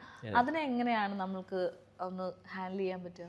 അതെ, അത് ഭയങ്കര പ്രശ്നമാണ്. കാരണം വെച്ചാൽ ആദ്യത്തെ ഈ 1.5, 2.5, 3.5 മാസത്തെ വാക്സിനുകൾക്കാണ് കൂടുതലും പനി വരുന്നത് ശരിക്കും. അത് ഈ നോർമലി ആദ്യത്തെ 2 ദിവസത്തേക്കായിരിക്കും നല്ല പനി ഉണ്ടാകുന്നത്. അപ്പോൾ അത് നോർമലി നമ്മൾ കുത്തിവയ്പ്പ് എടുക്കുമ്പോൾ തന്നെ കുട്ടികളോട്, മാതാപിതാക്കളോട് തന്നെ പറയാറുണ്ട്. കാരണം പനി ഉണ്ടാവും. അപ്പോൾ പനി ഉണ്ടാവുകയാണെങ്കിൽ 6 മണിക്കൂർ ഇടവിട്ട് പാരസെറ്റമോൾ കൊടുക്കുക. ആ തൂക്കം അനുസരിച്ച് എത്ര എമൗണ്ടാണ് പാരസെറ്റമോൾ കൊടുക്കേണ്ടത്, എങ്ങനെ എത്ര ഇടവേളകളിലാണ് കൊടുക്കേണ്ടത്, ഈ കാര്യങ്ങളൊക്കെ വളരെ ക്ലിയറായിട്ട് പറഞ്ഞിട്ടാണ് നമ്മളവരെ പറഞ്ഞു വിടുന്നത്. നോർമലി കുത്തിവയ്പ്പുകൾ എടുത്തു കഴിഞ്ഞാൽ ആദ്യത്തെ 2 ദിവസത്തേക്ക് ഈ ചെറിയ പനിയും പ്രശ്നങ്ങളൊക്കെ വരുള്ളൂ. അപ്പോൾ ഏതെങ്കിലും കാരണവശാൽ 2 ദിവസത്തിൽ കൂടുതൽ പനിക്കുകയാണ്, ഇല്ലെങ്കിൽ 2 ദിവസത്തിന് ശേഷം വരുന്ന പനികൾ ഒരു കാരണവശാലും ചിലപ്പോൾ വാക്സിനുമായിട്ട് റിലേറ്റഡ് ആയിരിക്കണമെന്നില്ല. അപ്പോൾ അങ്ങനെയുള്ള പനി, അതായത് കുത്തിവയ്പ്പ് എടുത്തതിന് ശേഷം ഇപ്പം 3 ദിവസം പനിക്കുക, നാലാമത്തെ ദിവസം പനിയുണ്ട്, ഇല്ലെങ്കിൽ 2 ദിവസം പനിയൊന്നും ഇല്ല, അതിന് ശേഷം വരുന്ന പനികൾ, അതൊക്കെ എന്തായാലും ശിശുരോഗ വിദഗ്ധനെ കാണിച്ച് ആവശ്യമെങ്കിൽ രക്തപരിശോധന എല്ലാം ചെയ്യേണ്ടതാണ് ശരിക്കും. ഈ പനി വരുമ്പോഴായിരിക്കും ഏറ്റവും കൂടുതൽ ടെൻഷൻ പേരൻസിന്. അതിപ്പം വാക്സിനേഷൻ ശേഷമല്ല, അല്ലാതെ തന്നെ ഇങ്ങനെ ഫ്രീക്വൻ്റ്ലി അടിക്കടെ പനി വരുന്നത് നമ്മൾ കാണാറുണ്ട്. അത് ശരിക്കും നമ്മൾ ടെൻഷൻ ആവേണ്ട ഒരു കാര്യമുണ്ടോ കുഞ്ഞുങ്ങൾക്കുള്ള പനി? അതെ, കുഞ്ഞുങ്ങൾക്കുള്ള പനി ശരിക്കും പറഞ്ഞാൽ നമ്മൾ വളരെ കെയർഫുള്ളായിട്ട് ഇരിക്കണം. കാരണം എന്ന് വെച്ച് കഴിഞ്ഞാൽ 5 വയസ്സിൽ താഴെയുള്ള കുട്ടികൾക്ക് ഈ കണ്ടുവരുന്നൊരു പനി കൂടുമ്പോഴുള്ള ഒരു പ്രധാനപ്പെട്ട പ്രശ്നമാണ് ഫെബ്രൈൽ സീസർ, അഥവാ പനി വരുമ്പോൾ ചെറിയ ഫിറ്റ്സ് പോലെ വരിക, ചെറിയ അപസ്മാരത്തിൻ്റെ ചെറിയൊരു ഇത്. അത് അപസ്മാരമായിട്ട് ബന്ധപ്പെട്ടതല്ല, അത് പനി ഒരു ടെമ്പറേച്ചറിൽ കൂടുകയാണെങ്കിൽ, നമുക്ക് നോർമലി അറിയാം ബോഡി ടെമ്പറേച്ചർ നമ്മൾ ഒരു 99.5 മുകളിൽ വരികയാണെങ്കിലാണ് നമ്മൾ കുട്ടിയുടെ തൂക്കത്തിനനുസരിച്ച് പാരസെറ്റമോൾ കൊടുക്കുന്നത്. അത് നോർമലി നമ്മൾ 6 മണിക്കൂർ ഇടവിട്ടാണ് പാരസെറ്റമോൾ കൊടുക്കുന്നത്. എന്നാൽ ചില ഈ ഇപ്പം നമ്മൾ ഈ പറഞ്ഞ ഇത് ഇൻഫ്ലുവൻസ പോലത്തെയുള്ള വൈറൽ പനികൾക്കൊക്കെ വളരെ ശക്തമായിട്ടുള്ള പനിയാണ് വരുന്നത്. അപ്പോൾ അത് നോർമലി ചിലപ്പോൾ പാരസെറ്റമോൾ കൊടുത്താലും കുറയണമെന്നില്ല. നമുക്കൊരു 4 മണിക്കൂർ ഇടവിട്ട് വരെ വേണമെങ്കിൽ ഡോക്ടറുടെ നിർദ്ദേശപ്രകാരം ഈ പനിയുടെ പാരസെറ്റമോൾ വേണമെങ്കിൽ കൊടുക്കാവുന്നതാണ്. ഇനി അഥവാ ഈ പനി ഒത്തിരി കൂടുകയാണെങ്കിൽ വരുന്ന ഒരവസ്ഥയാണ് ഈ ഫെബ്രൈൽ സീസർ, അതായത് ചെറിയ ഫിറ്റ്സ് പോലെ വരിക. അപ്പോൾ അതുകൊണ്ട് ആ കുട്ടികൾ വരുന്ന പനി ആദ്യത്തെ 2 ദിവസം വളരെ കെയർഫുള്ളായിട്ടിരിക്കുക. പിന്നെ കുറേ പനികളൊക്കെ നമുക്ക് വീട്ടിൽ മാനേജ് ചെയ്യാൻ പറ്റും. അതായത് വലിയ പനിയില്ല, ഒരു 99-100 ഡിഗ്രി പനിയേ ഉള്ളൂ, വലുതായിട്ട് കൂടുന്നില്ല, കുട്ടി നോർമലായിട്ട് ഫുഡ് കഴിക്കുന്നുണ്ട്, വെള്ളം കുടിക്കുന്നുണ്ട്, ആക്ടിവിറ്റിയൊക്കെ നോർമലായിട്ട് തന്നെ ഉണ്ട്, ക്ഷീണോ തളർച്ചയോ അങ്ങനെയൊന്നും ഇല്ല. അങ്ങനെ ഉണ്ടെങ്കിൽ നമുക്ക് 48 മണിക്കൂർ വരെ ഡോക്ടറുടെ നിർദ്ദേശപ്രകാരം കൃത്യമായിട്ടുള്ള ഇടവേളകളിൽ പാരസെറ്റമോൾ കൊടുത്തു കഴിഞ്ഞാൽ നമുക്ക് 2 ദിവസം വരെ വീട്ടിൽ കെയർഫുള്ളായിട്ട് നോക്കാൻ പറ്റും. 2 ദിവസം കൂടുതൽ പനി നിൽക്കുകയാണ്, ഉറപ്പായിട്ട് 48 മണിക്കൂറിന് ശേഷം പനി നിൽക്കുകയാണെങ്കിൽ ശിശുരോഗ വിദഗ്ധനെ തന്നെ കാണിച്ച് ആവശ്യമെങ്കിൽ രക്തപരിശോധന ചെയ്യേണ്ടതാണ്. പിന്നെ ഏറ്റവും കെയർഫുള്ളായിട്ട് ഇരിക്കുന്നത് ആദ്യത്തെ 2 ദിവസം പനി ഒരു കാരണവശാലും വളരെ ഹൈ ടെമ്പറേച്ചർ, അതായത് ഒരു 102 ഡിഗ്രി മുകളിലൊക്കെ പോകാതെ നോക്കുക. നമ്മൾ തന്നെ ഒരു തെർമോമീറ്റർ വീട്ടിൽ മേടിച്ച് വെക്കുക. അപ്പം കൃത്യമായിട്ടുള്ള ഇടവേളകളിൽ പനി ഉണ്ടോ എന്ന് നോക്കുക. ആ തൂക്കത്തിനനുസരിച്ച് കറക്റ്റ് ഇടവേളകളാണ് നമ്മൾ പാരസെറ്റമോൾ കൊടുക്കുന്നത്. അപ്പോൾ ഡോക്ടർ നിർദ്ദേശിച്ച ഇടവേളകളിൽ കൃത്യമായിട്ട് മരുന്ന് കൊടുക്കുക. പിന്നെ ദേഹം ഇളം ചൂടുവെള്ളത്തിൽ നന്നായിട്ട് തുടച്ചു കൊടുക്കുക. ഇങ്ങനെയൊക്കെ ചെയ്താൽ നമുക്ക് ഈ പനി വളരെ കൺട്രോൾ ചെയ്യാൻ സാധിക്കുന്നതാണ്. ഈ പനി കൂടി നമ്മൾ നേരത്തെ പറഞ്ഞ പോലെ ഫെബ്രൈൽ സീസർ അഥവാ ചെറിയ ഫിറ്റ്സ് പോലെ വരികയാണെങ്കിൽ എത്രയും പെട്ടെന്ന് തന്നെ കുട്ടികളെ ഹോസ്പിറ്റലിൽ എത്തിക്കണം. പിന്നെ നമ്മൾ പാരസെറ്റമോൾ കൊടുക്കുക. പിന്നെ ചില കുട്ടികൾക്ക് നമ്മൾ ഈ ഇൻഫ്ലുവൻസ പോലത്തെ പനിയാണെങ്കിൽ പാരസെറ്റമോൾ കൊണ്ട് കൺട്രോൾ ആകണമെന്നില്ല. അപ്പം 4 മണിക്കൂർ എങ്കിലും കഴിഞ്ഞാലേ നമുക്ക് അടുത്ത ദിവസം പാരസെറ്റമോൾ കൊടുക്കാൻ പറ്റത്തുള്ളൂ. ഇല്ലെങ്കിൽ ഇപ്പോൾ നമ്മൾ കുട്ടികൾ കൂടിയ പനികൾക്ക് ഡോക്ടറുടെ നിർദ്ദേശപ്രകാരം നമ്മൾ ഇബിപ്രോഫിൻ എന്ന് പറഞ്ഞ മരുന്ന്, അത് കൂടിയ പനികൾക്ക് കൊടുക്കുന്നതാണ്. വളരെ അത്യാവശ്യ ഘട്ടങ്ങളിൽ നമുക്ക് വീട്ടിൽ വേണമെങ്കിൽ സേഫായിട്ട് കൊടുക്കാവുന്ന ഒരു മരുന്നാണ് അത്. പക്ഷേ ഡോക്ടറുടെ നിർദ്ദേശപ്രകാരം പറയുന്ന അളവിൽ മാത്രമേ കൊടുക്കാവുള്ളൂ. കാരണം വെച്ചാൽ ഇതെല്ലാം ഈ പനികൾക്കുള്ള മരുന്ന് എല്ലാം വയറ്റിൽ ചെറിയ ഗ്യാസ് പോലെയുള്ള പ്രശ്നങ്ങൾ ഉണ്ടാക്കാം. അപ്പോൾ ആ കറക്റ്റ് അളവിൽ ഡോക്ടറുടെ നിർദ്ദേശപ്രകാരം മാത്രമേ ഇത് കൊടുക്കാവുള്ളൂ. പിന്നെ നേരത്തെ പറഞ്ഞ പോലെ ഈ പനി വന്ന് ഈ ഫെബ്രുവരി സീസൺ നമ്മൾ പറഞ്ഞ പോലെ ഫിറ്റ്സ് വരുന്ന കുട്ടികൾക്ക് അത് നോർമലി നമ്മൾ കണ്ടുവരുന്ന 6 മാസം മുതൽ 5 വയസ്സ് വരെയുള്ള കുട്ടികളിലാണ് ഈ പനി കൂടി ഫിറ്റ്സ് പോലെ വരുന്നത്. അപ്പോൾ ആ പ്രായ പരിധിയിലുള്ള കുട്ടികളിലാണ് നമ്മൾ വളരെ കെയർഫുള്ളായിട്ട് പനി മോണിറ്റർ ചെയ്ത് മാനേജ് ചെയ്യേണ്ടത്. ഇപ്പം 6 വയസ്സിന് ശേഷം 5 6 വയസ്സിന് ശേഷം കുട്ടികൾക്ക് ഈ പനി കൂടി ഫിറ്റ്സ് പോലെ വരാനുള്ള സാധ്യത വളരെ കുറവാണ്. അപ്പോൾ ഒരു തവണ പനി കൂടി ചെറിയ ഫിറ്റ്സ് പോലെ ഒരു കുട്ടികൾക്ക് വരികയാണെങ്കിൽ ഈ 5 വയസ്സ് വരെ മുന്നോട്ടുള്ള ഓരോ പനിയും കൂടിക്കഴിഞ്ഞാൽ ചിലപ്പോൾ ഫിറ്റ്സ് വരാനുള്ള സാധ്യതയുണ്ട്. അപ്പോൾ അങ്ങനെ ഉണ്ടെങ്കിൽ നോർമലി നമ്മൾ ഡോക്ടറെ കാണിക്കുമ്പോഴത്തേക്കും ഡോക്ടർ അടുത്ത തവണ പനി വരുമ്പം പാരസെറ്റമോളിൻ്റെ കൂട്ടത്തിൽ നമ്മൾ എന്ന് വെച്ചാൽ നോർമലി ഫിറ്റ്സ് വരാതിരിക്കാനുള്ള ചെറിയൊരു ഗുളികകൾ കൊടുക്കാറുണ്ട് സാധാരണഗതിയിൽ. അത് ആവശ്യമെങ്കിൽ മാത്രമേ നമ്മളങ്ങനെ കൊടുക്കാറുള്ളത്. അപ്പോൾ അത് ഈ കാര്യങ്ങളിലൊക്കെയാണ് പനി വരുമ്പോൾ നമ്മൾ വളരെ കെയർഫുള്ളായിട്ടിരിക്കേണ്ടത്. ഈ കുഞ്ഞുങ്ങളുള്ള എല്ലാ വീട്ടിലും ഒരു തെർമോമീറ്റർ വാങ്ങിച്ചു വെക്കുന്നത് നല്ലതായിരിക്കും അല്ലേ? അതാണോ പ്രാക്ടിക്കലി നമുക്ക് യൂസ് ചെയ്യാൻ പറ്റുക, വീട്ടിൽ തന്നെ ടെമ്പറേച്ചർ നോക്കാൻ? അതെ, കുട്ടികളുള്ള എല്ലാ വീടുകളിലും ഒരു തെർമോമീറ്റർ മസ്റ്റാണ്. പിന്നെ നമ്മൾ കുട്ടികളുടെ മാതാപിതാക്കളെ തന്നെ നമ്മൾ ട്രെയിൻ ചെയ്ത് വിടും. ശരിക്കും വരുമ്പോൾ തന്നെ നമ്മൾ പനി വരികയാണെങ്കിൽ ഇത്ര സമയം അനുസരിച്ച് പാരസെറ്റമോൾ കൊടുക്കണം. അങ്ങനെ കെയർഫുള്ളായിട്ട് എങ്ങനെ പനി മാനേജ് ചെയ്യാൻ പറ്റും, അതായത് 6 മണിക്കൂർ ഇടവിട്ട് പാരസെറ്റമോൾ കൊടുക്കുക, ഇളം ചൂടുവെള്ളത്തിൽ ദേഹം തുടച്ചു കൊടുക്കുക. ഇനി അത്യാവശ്യമെങ്കിൽ കൂടിയ പനി വരികയാണെങ്കിൽ ഇബിപ്രോഫിൻ പോലെയുള്ള മരുന്നുകൾ അത്യാവശ്യ ഘട്ടങ്ങളിൽ കൊടുക്കാം. പിന്നെ ഏതൊരു ഘട്ടത്തിലാണ് കുട്ടിയെ ഹോസ്പിറ്റലിൽ കൊണ്ടുവരേണ്ടത്, ഈ കാര്യങ്ങളൊക്കെ നമ്മൾ വളരെ ക്ലിയർ ആയിട്ട് നമ്മൾ OP വരുമ്പോൾ തന്നെ അവരെ പറഞ്ഞ് മനസ്സിലാക്കിയാണ് വിടുന്നത്. നോർമലി എല്ലാവരും വിചാരിക്കും പനി വരുവാണെങ്കിൽ ആൻറ്റിബയോട്ടിക് വേണം. ആൻറ്റിബയോട്ടിക്കിൻ്റെ ആവശ്യമില്ല. കാരണം 90% കുട്ടികൾക്ക് വരുന്ന വൈറൽ പനിയായിരിക്കും. ഇപ്പോൾ എന്തെങ്കിലും കാരണവശാൽ അണുബാധ ഉണ്ടെങ്കിൽ മാത്രമാണ് നമ്മൾ ആൻറ്റിബയോട്ടിക് കൊടുക്കും. അത് വിദഗ്ധമായിട്ടുള്ള രക്തപരിശോധന ബാക്കി പരിശോധനകളൊക്കെ ചെയ്തതിന് ശേഷം മാത്രം നമ്മൾ കൊടുത്തേച്ചാൽ മതി. ടെമ്പറേച്ചർ എത്ര ഡിഗ്രിയിൽ കൂടുമ്പോഴാണ് നമ്മൾ നോർമലി ഹോസ്പിറ്റലിലേക്ക് കൊണ്ടുപോകേണ്ടത്? ഇതിപ്പോൾ നമ്മളിപ്പം ആദ്യം പറഞ്ഞ പോലെ തന്നെ പനി നമ്മളൊരു 99.5 അല്ലെങ്കിൽ 100 റേഞ്ച് വരുവാണെങ്കിലാണ് നമ്മൾ നോർമലി പാരസെറ്റമോൾ കൊടുക്കേണ്ടത്. ചെറിയ ടെമ്പറേച്ചർ ഉണ്ട്, ഇപ്പോൾ 99 ഡിഗ്രിയേ ഉള്ളൂ, അങ്ങനെയൊക്കെ ഉള്ളെങ്കിൽ നമുക്ക് ദേഹം തുടച്ചു കൊടുക്കുക. അങ്ങനെയൊക്കെ ചെയ്താൽ ഒരു പരിധി ടെമ്പറേച്ചർ താഴും കുട്ടികൾക്ക്. ഇനിയിപ്പം പനി പാരസെറ്റമോൾ കൊടുത്തിട്ടും കുറയുന്നില്ല, പിന്നെ അത്യാവശ്യ ഘട്ടങ്ങളിൽ നമ്മൾ ഇബിപ്രോഫിൻ പോലെയുള്ള മരുന്നുകൾ കൊടുത്തിട്ടും പനി കുറവില്ലെങ്കിൽ ഉറപ്പായിട്ടും കുട്ടിയെ ഹോസ്പിറ്റലിൽ കാണിക്കണം. കാരണം ഈ പനി കൂടി നമ്മൾ നേരത്തെ പറഞ്ഞ പോലെ തന്നെ ഫിറ്റ്സ് വരാനുള്ള ഒരു സാധ്യതയുണ്ട്. അത് അപ്പോൾ അതുകൊണ്ട് പനി ഒരു പരിധി കൂടുതൽ ഒരു 102 103 ഒക്കെ അത്രയും പനി വരികയാണ്, പിന്നെ കുറയുന്നില്ല, പിന്നെ അങ്ങനെ കുട്ടികൾ അസ്വസ്ഥത കാണിച്ചു തുടങ്ങുകയാണ്. അങ്ങനെയൊക്കെ ആണെങ്കിൽ അത് ചിലപ്പം ഈ പനി കൂടി ഫിറ്റ്സ് പോലെ വരുന്നതിൻ്റെ ലക്ഷണമാവുക. അപ്പോൾ അതുകൊണ്ട് അങ്ങനെയുള്ള കുട്ടികളെ എത്രയും പെട്ടെന്ന് തന്നെ ഏറ്റവും അടുത്തുള്ള ആശുപത്രിയിൽ എത്തിക്കുക. എന്തായാലും നമുക്ക് പനി വന്നാൽ വീട്ടിൽ തന്നെ പാരൻസ് ചെയ്യാൻ പറ്റുന്ന കുറച്ച് പ്രാക്ടിക്കൽ ടിപ്സ് എന്തൊക്കെയുണ്ടോ? ഇതാണ് നമ്മൾ പനി വന്നാൽ മിക്കവാറും ചെയ്യേണ്ടത് ഇതാണ്. പാരസെറ്റമോൾ കുട്ടിയുടെ നമ്മൾ തൂക്കത്തിനനുസരിച്ചാണ് കൊടുക്കുന്നത്. 1 കിലോഗ്രാമിന് ഇത്ര ഇത് വെച്ചിട്ട്, അപ്പോൾ ആ കുട്ടികളുടെ തൂക്കത്തിനനുസരിച്ച് കറക്റ്റ് നിശ്ചിതമായിട്ടുള്ള ഇടവേള. നോർമലി നമ്മൾ ചെറിയ പനിയൊക്കെ ആണെങ്കിൽ പാരസെറ്റമോൾ കൊടുക്കുക. പിന്നെ അടുത്ത പനി ഇപ്പോൾ 7 8 മണിക്കൂർ ശേഷം വരുന്നെങ്കിൽ ആ സമയത്ത് മാത്രം കൊടുത്താൽ മതി. ഇനി ശക്തമായിട്ടുള്ള വൈറൽ പനിയാണെങ്കിൽ കുട്ടികളെ തുടർച്ചയായിട്ട് പനിക്കും 2 ദിവസം വരെ. അപ്പം അങ്ങനെ ഉണ്ടെങ്കിൽ നമുക്ക് ചെയ്യാവുന്ന വെച്ചാൽ 6 മണിക്കൂർ ഇടവിട്ട് ആ ഡോക്ടറുടെ നിർദ്ദേശപ്രകാരം കറക്റ്റ് അളവിൽ മരുന്ന് കൊടുക്കുക. പിന്നെ ആവശ്യമെങ്കിൽ കൂടിയ പനിയുടെ മരുന്ന് കൊടുക്കാം. പിന്നെ ഇളം ചൂടുവെള്ളത്തിൽ ദേഹം നന്നായിട്ട് തുടച്ചു കൊടുക്കുക. അങ്ങനെ നമുക്കൊരു 48 മണിക്കൂർ വരെ വേണമെങ്കിൽ ചെറിയ വൈറൽ പനിയൊക്കെ ആണെങ്കിലും വീട്ടിൽ കെയർഫുള്ളായിട്ട് നോക്കിയാൽ മാനേജ് ചെയ്യാൻ പറ്റുന്നതാണ്. കുഞ്ഞുങ്ങളിൽ വീണ്ടും കണ്ടുവരുന്നൊരു കാര്യമാണ് അനീമിയ എന്ന് പറഞ്ഞത്. അപ്പോൾ കേരളത്തിലെ കുഞ്ഞുങ്ങളിൽ എത്രത്തോളം കോമൺ ആണിപ്പോൾ അനീമിയ? ഒത്തിരി കുട്ടികൾക്ക് കണ്ടുവരുന്നുണ്ട്. അതായത് നമ്മൾ മിക്കവാറും കുട്ടികൾക്ക് അനീമിയയുടെ ലക്ഷണങ്ങൾ കണ്ടു തുടങ്ങുന്നത് വളരെ ലേറ്റ് ആയിട്ടായിരിക്കും. എന്നാൽ നമ്മൾ എന്തെങ്കിലും കാരണവശാൽ രക്തപരിശോധനകൾ നടത്തുമ്പോഴാണ് ചിലപ്പോൾ ഹീമോഗ്ലോബിൻ്റെ അളവ് കുറവാണെന്ന് നമ്മൾ കണ്ടെത്തുന്നത്. നോർമലി ഒരു 12 ഹീമോഗ്ലോബിനാണ് നമ്മൾ വളർച്ചയുടെ ശരിക്കും നോക്കുന്നത് രക്തം പരിശോധിക്കുമ്പോഴത്തേക്കും. അത് 12ന് മുകളിലാണ് നോർമലി നമ്മൾ ഹീമോഗ്ലോബിൻ കണ്ടുവരുന്നത്. എന്നാൽ പല കുട്ടികൾക്കും നമ്മൾ വേറെ എന്തെങ്കിലും കാരണവശത്തിന് വേണ്ടി പനിയുടെ കാരണത്തിനോ എന്തെങ്കിലും വേണ്ടി നമ്മൾ രക്തപരിശോധന നടത്തുമ്പോഴായിരിക്കും രക്തത്തിൽ ഹീമോഗ്ലോബിൻ്റെ അളവ് കുറവാണെന്ന് കണ്ടെത്തുന്നത്. പിന്നെ ഈ വളർച്ചയുടെ പ്രധാനപ്പെട്ട ലക്ഷണങ്ങളെന്ന് വെച്ച് കഴിഞ്ഞാൽ നമ്മൾ പാലർന്ന് പറയും. അതായത് നമ്മൾ കണ്ണ് നോർമലി നമ്മുടെ കണ്ണ് താത്ത് നോക്കുമ്പം റെഡായിട്ടല്ലേ ഇരിക്കുന്നത് എല്ലാവരുടെയും. അപ്പോൾ അത് ചെറിയ പെയിലായിട്ട്, അത് നോർമലി കാണുന്ന ഒരു ചുവപ്പ് കാണത്തില്ല, കുറച്ച് പെയിലായിട്ടിരിക്കുന്നത്. പിന്നെ ഉള്ളം കൈ അതൊക്കെ കുറച്ച് നോർമലി ഒരു പിങ്ക് കളറായിരിക്കും, അതൊക്കെ ഒരു വെള്ള കളറാണ്. പെയിലായിട്ടിരിക്കുകയാണെങ്കിൽ അതൊക്കെ വളർച്ചയുടെ ഒരു ലക്ഷണമാണ്. ഈ വളർച്ച കുറച്ച് കൂടിക്കഴിഞ്ഞ് കഴിഞ്ഞാൽ അത് നമ്മളെ പഠനത്തിനെ ബാധിക്കാം. ഏകാഗ്രത കുറവ്, ക്ഷീണം, തളർച്ച, അങ്ങനെയുള്ള കാര്യങ്ങൾ. പിന്നെ അടിക്കടി അസുഖങ്ങൾ വരിക, അതിനൊക്കെ വളർച്ച ഒരു പരിധിവരെ കാരണമാകുന്നുണ്ട്. അപ്പോൾ വളർച്ചയ്ക്ക് നമ്മൾ കുട്ടികൾക്ക് കൊടുക്കുന്ന ആഹാരങ്ങളിൽ ഈ പഴങ്ങൾ, പച്ചക്കറികൾ, ധാതുവർഗ്ഗങ്ങൾ അതൊക്കെ പരമാവധി നമ്മൾ ഉൾപ്പെടുത്തുക. പിന്നെ രക്തം പരിശോധിച്ച് ഏതെങ്കിലും കാരണവശാൽ ഹീമോഗ്ലോബിൻ കുറവാണെന്ന് കണ്ടു കഴിഞ്ഞാൽ നമുക്കതനുസരിച്ച് അയൺ കൊടുക്കാൻ സാധിക്കുന്നതാണ്. നോർമലി നമ്മൾ ചെയ്യുന്ന കുട്ടികൾക്ക് എന്തെങ്കിലും വളർച്ചയുടെ ലക്ഷണങ്ങളുണ്ട്, അങ്ങനെ ഉണ്ടെങ്കിൽ സാധാരണ രക്തപരിശോധന നടത്തും. അതിനുശേഷം നമ്മൾ ഹീമോഗ്ലോബിൻ കുറവാണെന്ന് കണ്ടു കഴിഞ്ഞാൽ കുട്ടിയുടെ തൂക്കം അനുസരിച്ചാണ് നമ്മൾ ഈ പാരസെറ്റമോൾ എല്ലാ മരുന്നുകളും കുട്ടികൾക്ക് സാധാരണ തൂക്കം അനുസരിച്ചാണ് കൊടുക്കുന്നത്. അപ്പോൾ ആ തൂക്കം അനുസരിച്ച് നിശ്ചിത അളവിൽ നിശ്ചിത കാലഘട്ടത്തിലേക്ക് നമ്മൾ കൊടുക്കുന്നത്. എന്നിട്ട് നമ്മളൊരു 1 മാസം കഴിയുമ്പോൾ വീണ്ടും ഒന്ന് രക്തപരിശോധന നടത്തി നോക്കും. അപ്പോൾ ഹീമോഗ്ലോബിൻ്റെ അളവ് അത്ര വേണ്ടത്ര കൂടിയിട്ടില്ലെങ്കിൽ കൊടുക്കുന്ന അയണിൻ്റെ അളവ് നമുക്കതനുസരിച്ച് കൂട്ടിക്കൊടുത്ത് അങ്ങനെ ഒരു നോർമൽ ആകുന്ന വരെ അയൺ കൊടുക്കാൻ സാധിക്കുന്നതാണ്. പിന്നെ ഒരു പ്രധാനപ്പെട്ട കാര്യം എന്ന് വെച്ച് കഴിഞ്ഞാൽ കുട്ടികൾക്ക് വിരമരുന്ന് കൊടുക്കുന്നത്.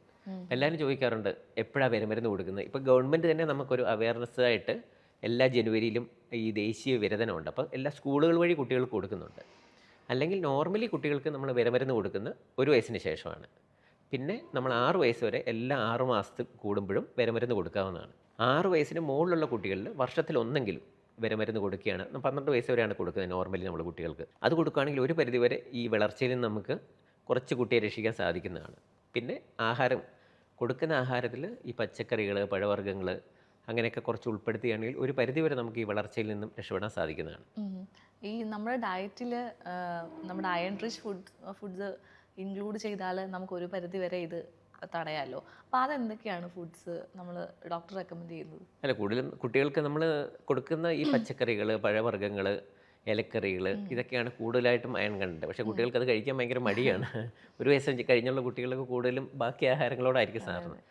അപ്പോൾ അതുകൊണ്ട് പരമാവധി നമ്മുടെ കുട്ടികളുടെ ഡയറ്റിൽ ഈ കാര്യങ്ങളൊക്കെ ഉൾപ്പെടുത്തുകയാണെങ്കിൽ കുറച്ചും കൂടെ ശരിക്കും രക്തത്തിൻ്റെ അളവ് കൂടാൻ നമ്മൾ പറയുന്ന പോലെ ഈ പോംഗ്രാനൈറ്റ് അങ്ങനെയൊക്കെ ഒത്തിരി ഈ പഴവർഗ്ഗങ്ങൾ, ഇലക്കറികൾ ഇതൊക്കെ ഉൾപ്പെടുത്തുകയാണെങ്കിൽ കുറച്ച് ഈ വളർച്ച ഒരു പരിധിവരെ മാറ്റാൻ സാധിക്കുന്നതാണ്. അത് കുറച്ച് ഒത്തിരി കൊടുത്താൽ കുട്ടി കഴിക്കുക ചിലപ്പോൾ ഒരു പരിധിവരെ കുറച്ചായിട്ട് ആഹാരത്തിൽ ഉൾപ്പെടുത്തി അങ്ങനെ ഒരു കറക്റ്റായിട്ടുള്ള ഒരു ഡയറ്റ് നമ്മൾ ഫോളോ ചെയ്ത് പോവുകയാണെങ്കിൽ സാറിന് ഈ വളർച്ചയൊന്നും വലിയ പ്രശ്നമില്ലാതെ പോകാൻ സാധിക്കുന്നതാണ്. ഈ അയൺ സപ്ലിമെൻറ്റ്സ് ഒക്കെ എപ്പോഴാണ് എടുക്കുന്നത്? അത് കറക്റ്റായിട്ട് നമ്മൾ ചെക്ക് ചെയ്തിട്ടാണോ എടുത്തു തുടങ്ങേണ്ടത്?